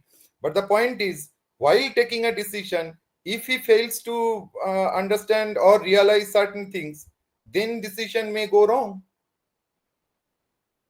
It is my protocol that I call you good or bad, right or wrong, but in your protocol it may be different. And the point is, important point here is, it could be different. That is, certain views which are not in the core value, they can exist without jeopardizing the system. thank you. So last thing. Well, so when you say, well, my morality again come back to me, okay, the Newton level, and you even say, well, it is true in the phenomenal level, but when we talk of the internal structure, when you move towards the quantum level, okay, the microscopic level, the internal mechanisms. So what sort of cognitions they play, that decide the structure of say being moral, I mean at the quantum level, like as you say, I don't know what sort of neural processes that go in the mind. Okay, that phenomenal world, because that way we can Well, even that bring in that both we quantum and that also we the. that I have an answer stated. Because of the time limit, already Pramod sir has given me two warnings. Complete scene. That brings a completely different question, that how we think and how we decide. What is consciousness and how it deciding? So their mind, thought, language, and reality, that itself, we have our answer. But again, that that requires a wholesome discussion, sir. I'm what to say. I'm muted. Okay, it was really beautiful, and I appreciate your approach and the way you tried your research. And I hope this research will do good for the society, and will earn a lot of name. Okay, thank you so much. Well, anybody in the audio, when we have it, I request him to have his. Yes, he has raised his hand. I request him to have his observations. Over here, sir. Thank you, Dr. Rao. Uh, Professor Arnab, I really Sir, I'm not professor, admire sir. you. Namaste, namaste. I really admire you for the solution you have offered for such a complex topic. But then I have my own reaction as a student of science. When you say the Newton's third law holds for something which the quantum world does not appreciate, it's true. In a materialistic world, what we feel, tit for tat, an eye for an eye, a tooth for a tooth, that is possible. Even Newton was obviously countered by Einstein.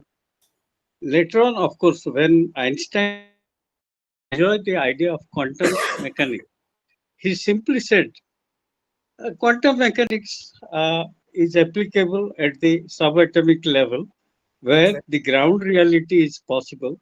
But we see all around that many things which morality is not returned for morality. For example, as you have explained in the case of the philosopher Nietzsche, he said God is dead, all right, but what is morality? Morality, philosophers have admitted that it offers you a window view to religion. And God is the centerpiece of every religion. If God is dead, there is no religion.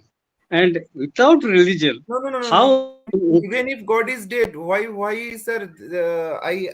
With my all my humility, I would like to know. Even if God is dead, why should there will not be any reality?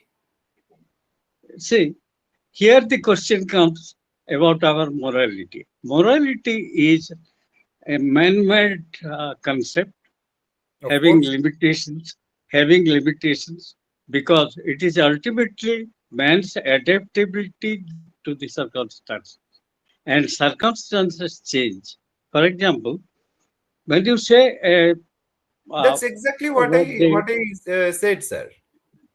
please let me finish it, and then you can Okay, okay, okay. argue and differ from me. But when you say that it is moral to marry your diseased sister,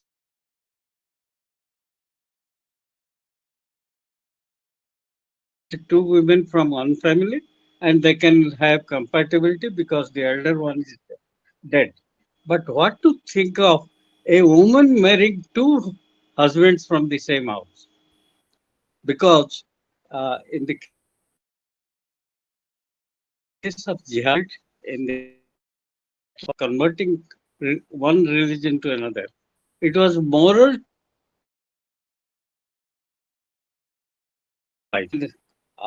Kunti decided that his 5 sons would marry Draupadi, it was thought to be highly shocking.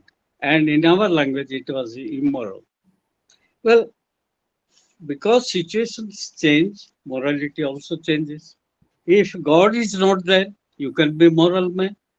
Because you see, during the era of Christianity in on ascendancy, there was religion was at the peak level, but morality was on the decline because people took to pleasures of flesh more important than the worship of the Lord. So that is again uh, your concept about or our concept about Nietzsche's philosophy, and he took the strong man to be his ideal, and he said, "What is morality? It is the bravery of the strong." And Lord Jesus said, "It is kindness to the weak." When you when a man hits you on your left cheek, show him the right, because by submission to a moral or ethical attitude, you win over your enemy. That was his concept. And third thing would be, as Plato said, effective harmony of the whole, not of parts, the whole concept, the whole parts, the whole elements, either in the atomic world, there should be complete harmony. Without harmony, life would be useless to live in. Now, in the atomic world, electron, a negatively charged element, proton, a positively charged subatomic particle, when they meet, shake hands, they both lose their identity. They annihilate each other. So they interpret that as when you think you are the electron, you have to meet another electron. That is a different issue. But when you shake hands with your enemy, the positron or proton, then you are both annihilated. So this is again tit for tat. So I feel I should stop because Professor Pramod Das looks angry at me, and his anger is manifested through his smile only. Thank you, sir. Thank you very much. Okay, sir. Thank you. Thank you, Dr. Behera. Well, I don't think anybody has any question. Well, anybody they have something in mind, they can unmute. I'll wait for 10 to 15 seconds. Well, we'll move to Professor Das. Well, he's there in the dark. Okay. Why, sir? No power. Please, yes, No, sir. Anyway. yes, I am in a balcony Okay, because of sir. network problem. Okay, sir. Carry on, sir. Carry on. Your Uh, observations, please. and this presentation was very comprehensive. It was a long catalog of uh, moral dimension, and also Professor Behra also gave a long catalog of philosophers' views about morality. One thing, one sentence I shall say about this talk that Dr. Arnab ji said at the end that life is so complex that we cannot have one moral standard. That is the whole theme of the entire discussion, and it is true. But my point is, life may be complex. Ethical values should not be complex. It is very simple. If any value would be so complex, it cannot be said to be a value. The fundamental definition of a value is its simplicity, that it should be understood by all. If it is so complex, so comprehensive, that it cannot be understood, it cannot be followed by all, then it is not a value. In this regard, we have only two models. One is Kantian's model of universalism, and the other model is contextualism. There is no third model. Either you will go with something universal, or in contrast to it, you will go with the contextual. Then all other models will come under these two views, universal or contextual. And we misunderstand that universality is the opposition of contextuality. This is our misunderstanding. When Kant is speaking about maxims, when Kant is speaking about categorical imperative, he is not exactly ignoring the contextuality. For example, in court case, what happens? Every decision becomes a law. That means if there is an exception to a universal law means which is accepted so far. If there is an exception to it, then that also becomes a law. That means in such exceptional cases, this can be treated for all. So when we take a context for consideration, that context should be understood by all. So context is not purely contextual or individual, or it is confined to a particular individual subjectivity. As Professor Ghosh said, that morality will be confined to the individual. We cannot have a social life. Morality is an agreement. We should agree with a value. Otherwise, we shall remain individual. So, to be social, to be political, to be a man of a country, to belong to a community, we should have a common value. That common value may have variations, may have exceptions, and that exception should be understood by all. So every exception is a rule. So contextuality is not ignored by universality. This is a misunderstanding. The fundamental principle is that whenever we are talking about value, moral value, I say, because we all understand other values. Potato is valuable for me, therefore I purchase potato. Otherwise, I will not. This is my individual decision. I am not discussing about it. But when we are talking about moral value, it should be shared with others. I can't say that my value is moral if I can't share it with others. This is the problem. If I have a value, moral value, this should be shared with my wife, at least my child. In my family, we should agree with a common value. Otherwise, we can't live together. Living together is also a value. Live and let live is another value. Living peacefully, this is also a value. So how is it possible? Only because of the agreement. So value must be universal. Must be. Even if there is exceptions. This is the universal principle with such and such exceptions. We can conclude the sentence like this. This is a universal principle, but in urgent basis, there are certain exceptional cases. We shall consider we should be liberal about the exceptional cases. Otherwise, it is not a value. Otherwise, it is a fact. Something happened this way. But when we take it as a value, it must have the universal feature. Otherwise, it is not a value. That may vary from country to country. That may vary from society to society. But in a particular confinement, it has its own universal compass. Otherwise, it is not a value.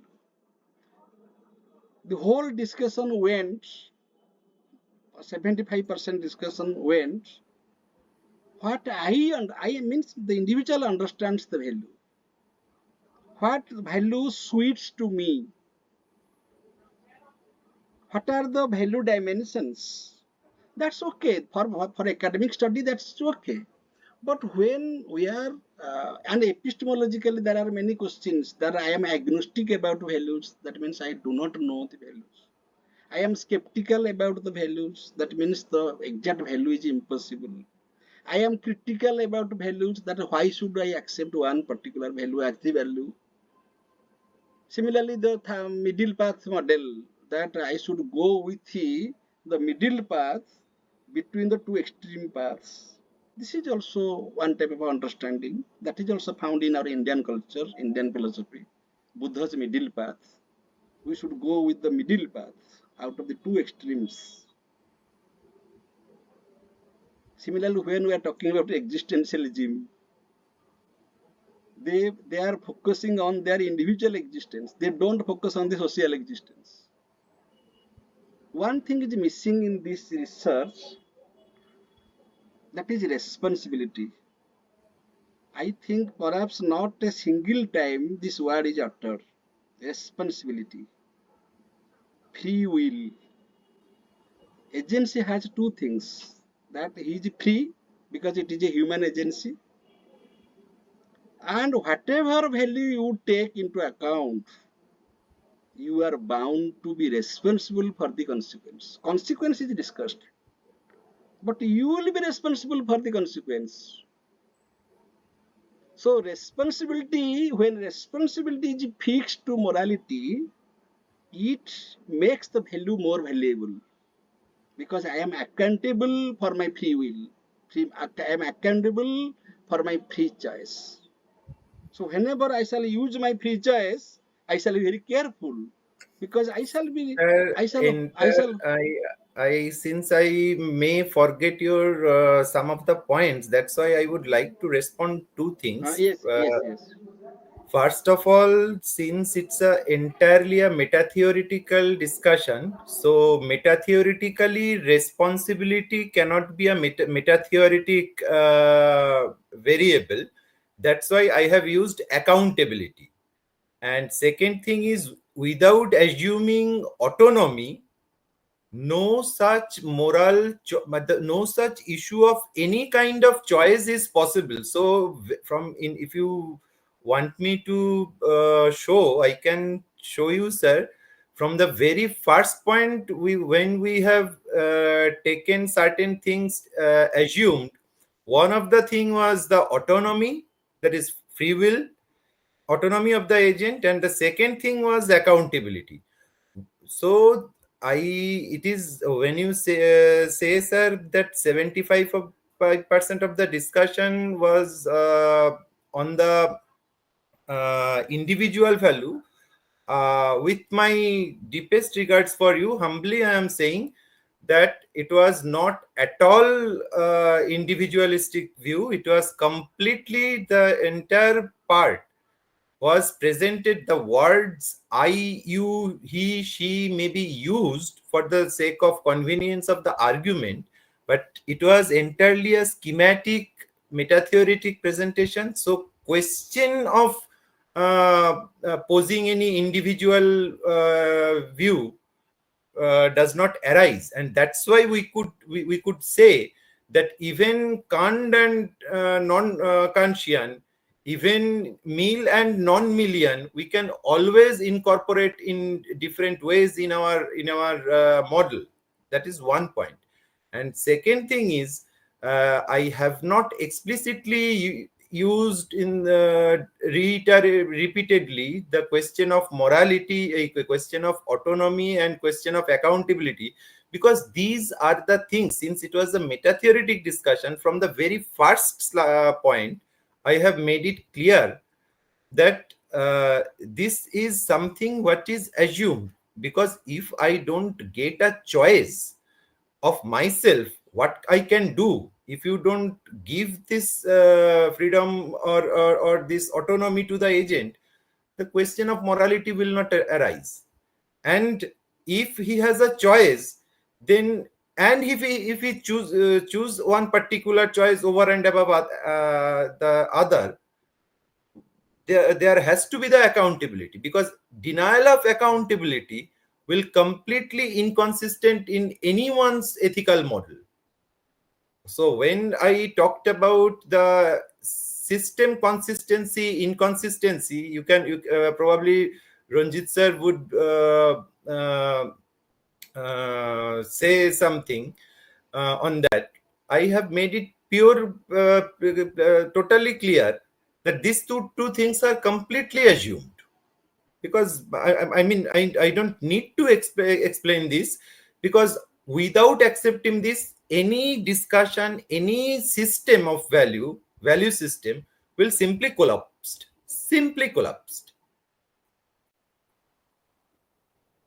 Then what is moral agent? Who is the moral agent? That I have clearly shown, sir.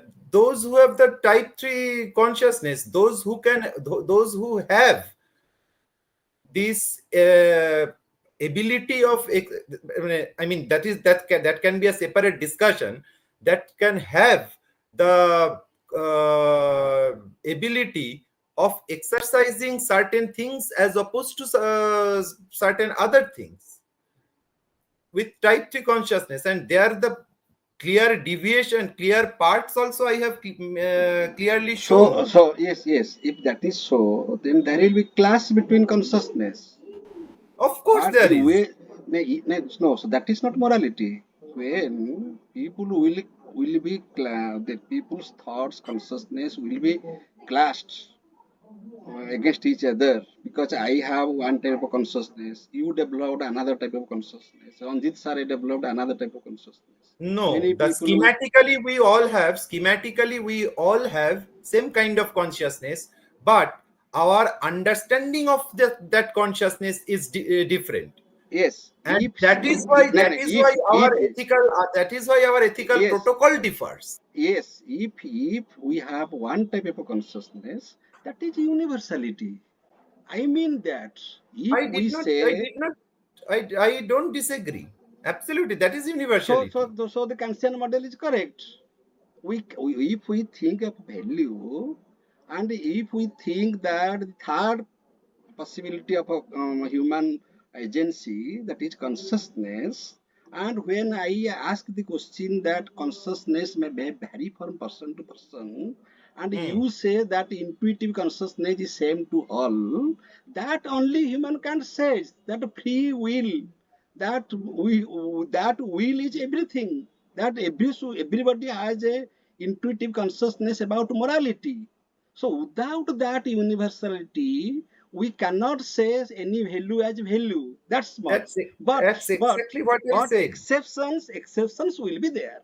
In Exceptions can be there. and every Exceptions can be exception there, but in as with response to earlier question, when Nietzsche would say that even if Nietzsche says that I don't accept anything such as morality, in its turn, in our meta theoretic interpretation, that is also one kind of moral stand. do you think that So the agent is a meta ethical personality? The agent agent, who is the no, agent who is working is a agent real personality or meta ethical personality? agent is of course the The normative or real the real person, ground level the real personality. person, you and me, the husband and wife, the children, Exactly. they are real persons. But for Of the course. understanding of the human values, we are discussing meta-ethical theories. Okay, but when we are talking about the agency, here we have to take the value as something universal. Universal means it is interpersonal. What I mean as value, you should understand it. My wife should understand it. My children should understand it. My students should understand it. And that may be confined to a particular society, particular religion, particular country, particular political situation. That may be, but somehow or other it has its universality. If the agent is a real agent, not a meta-ethical personality, I mean that, so there comes accountability, there comes a universalistic model. So Kant is not a failure. I just mean this.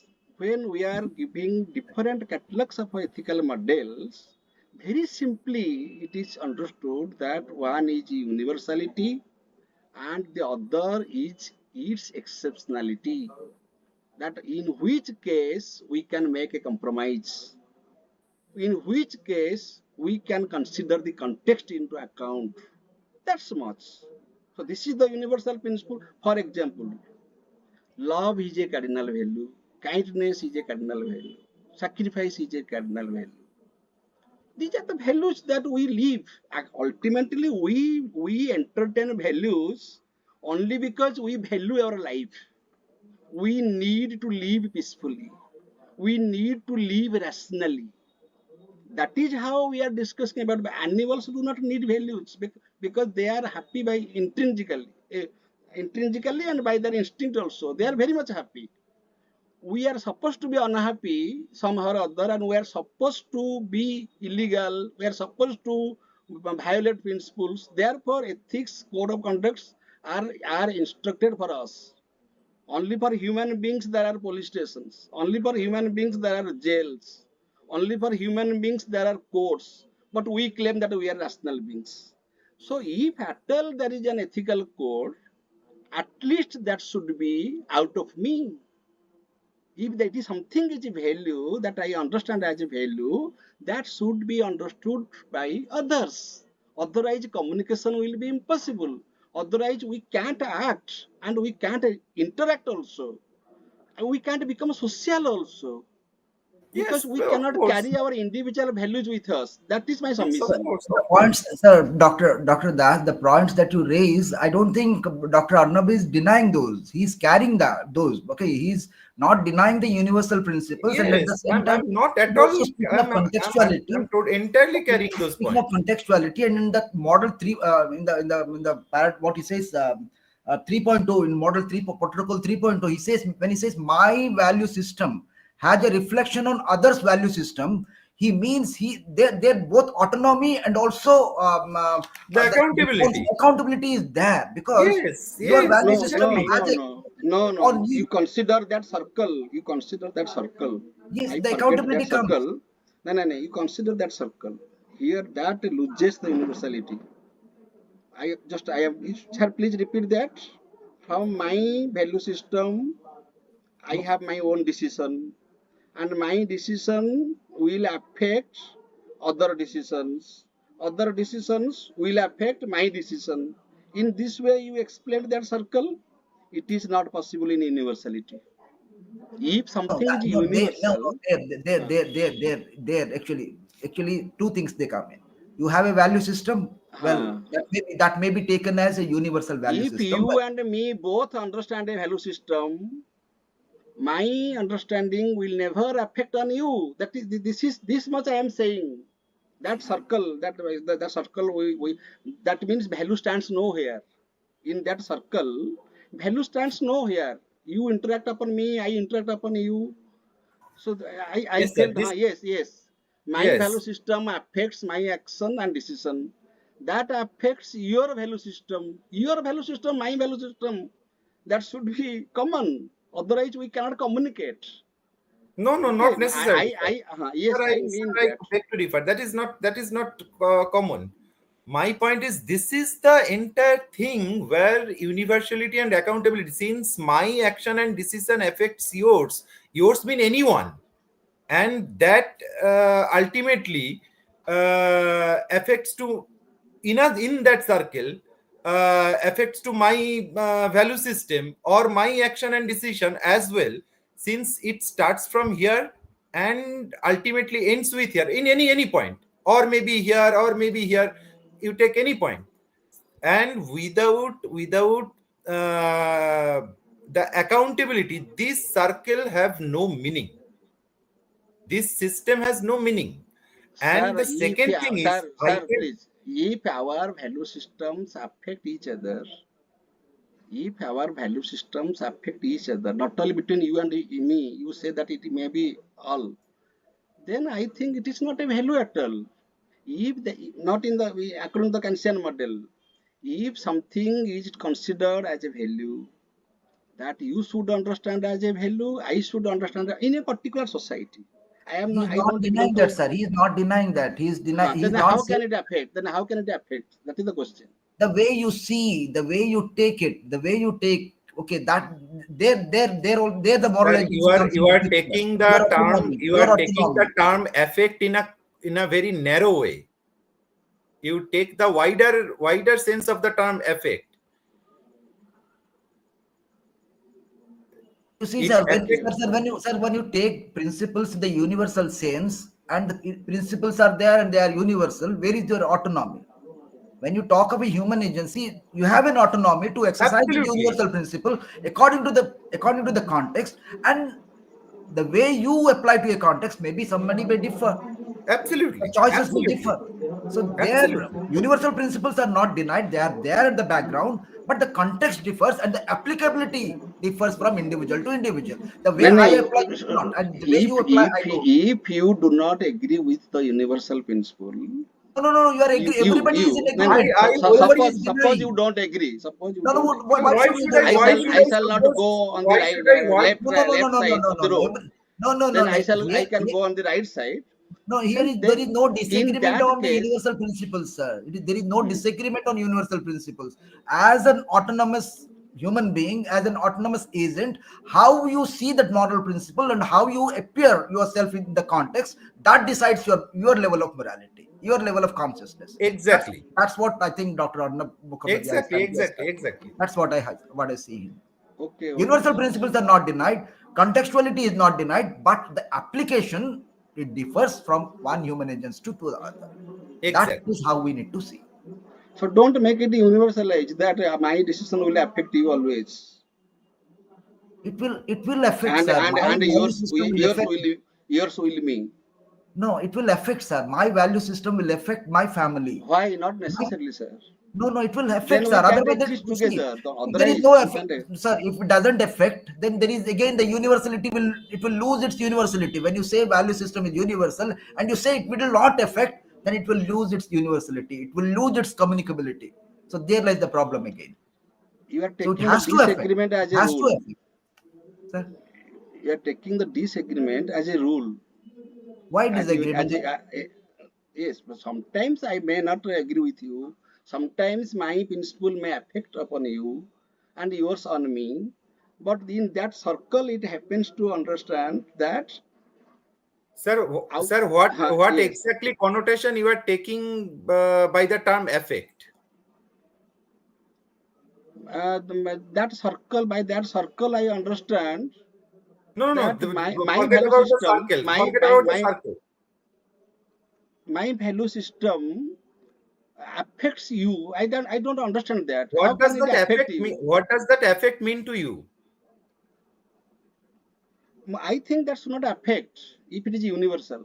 Everybody will stick to the right or the left side I when am they are talking walking on about the road. How what can it will just, affect somebody? If it is affecting, then it is not universal. That is my sir, point. my point is how you conceive the meaning of the term affect. When Well, it is not very nice. universal, We, when it is we not have universal. space. We have space to Hmm? discuss. Well, I call Dr. Ghosh to have the final lines, and it was a beautiful lecture. The Okay, discussion was okay. Thank you, okay. thank you. It is fine. Well, it is 9. Okay, I call. I appreciate the views expressed by Dr. Das and also Arnab, and it carries sense. Let us end up with the few lines from Dr. Ghosh, and he's there with us, listening to the entire debate, and I really appreciate the lecture, the way it is taken, the way it is structured. I really appreciate, and I feel really good with the style, the structure. Okay, this is how research needs to be done, and I really appreciate. Well, few lines from Dr. Ghosh, please, sir. Yeah, thank you, Dr. Rao. This paper was very well articulated, and Dr. Arnab and his team, as he's saying, they are doing excellent work on the human situation that we come across into our day-to-day existence, and that is why from the very beginning this appears to be common, but they are but actually this is a very uncommon topic, I should say, and that will be the final conclusion. Thank you.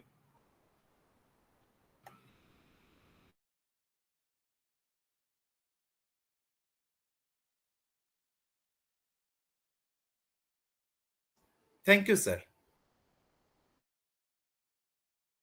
Okay. So, thank you, Dr. Arnab Mukhopadhyay. Well, the attempt will.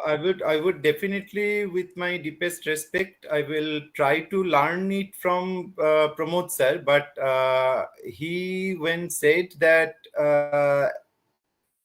by the term effects, he means it is not universal. With my politeness, I differ that that cannot be the meaning of the term effect. But we have each and every term in our philosophizing well defined, and for us, the effect exactly means the mutual reciprocity. There are plenty of dictionarical meanings, one literal meaning, lexical meaning, dictionarical meaning, as well as philosophical meaning, which it says that when it says that I affect you or you affect me, that does not mean you just opposing me. It is the mutual reciprocity, the reciprocity, or the way one of my words when ends starts with your another word, and when that ends I start another word in the context of dialogue. Exactly that way, affects in this context means the mutual reciprocity based on context. If you want me to say the exact technical definition, that is also there with us. And it does not at all, I fully agree with Pramod sir that there has to be an universality, at least the generality, and that is completely there. Otherwise there is no point in taking any stand which is moral. Otherwise it will be an anarchy. So that is definitely there. Agential autonomy, or in object level free will, is there. And of course the difference, both the in the harmony, it is there. And exactly as you say, applicability may be different, but that can also entertained in this model in the meta-theoretic interpretation. Thank you very much. Thank you, Dr. Arnab. Thank you, Pramod Das sir, for raising issues. Well, beautifully, things have gone this evening, and it was good learning. And one more thing that Dr. Arnab has pointed out that during his lecture, that everything is intrinsically connected. You cannot disturb any one thing. Any small disturbance in the entire web of connections will disturb the other.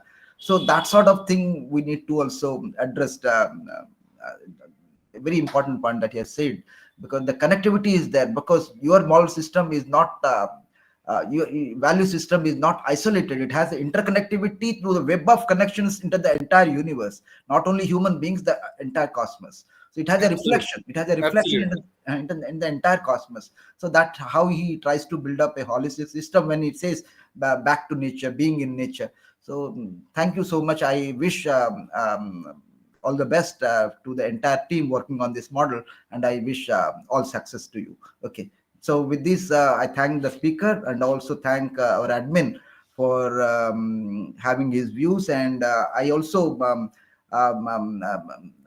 request both the admin and also the speaker to have a discussion on this. Maybe when there are controversial situations, things may emerge, because out of the tussle, beautiful things sometimes come. Maybe, I don't know. Well, No, there was no tussle. I there was fully no tussle. Yes, I fully yes, agree with yes, yes, Pramod yes, sir. yes. There I was no. fully In agree fact, with there was Pramod. no tussle. In fact, there was no tussle. Okay, but beautiful things may come while in a dialogue mode. Beautiful things may come out. That is what I wish to say. Okay, there was no. In fact, there was no tussle. What Pramod sir was saying, you that those points you have already highlighted, and you do agree. Okay, well, anyway, thank you. So with these words, I also thank Dr. Radhanath Bhira sir, Ranjit Ghosh sir, and all others who participated in this webinar. And it was a great learning for me, and I learned a lot, even from the court case example that Dr. Das gave.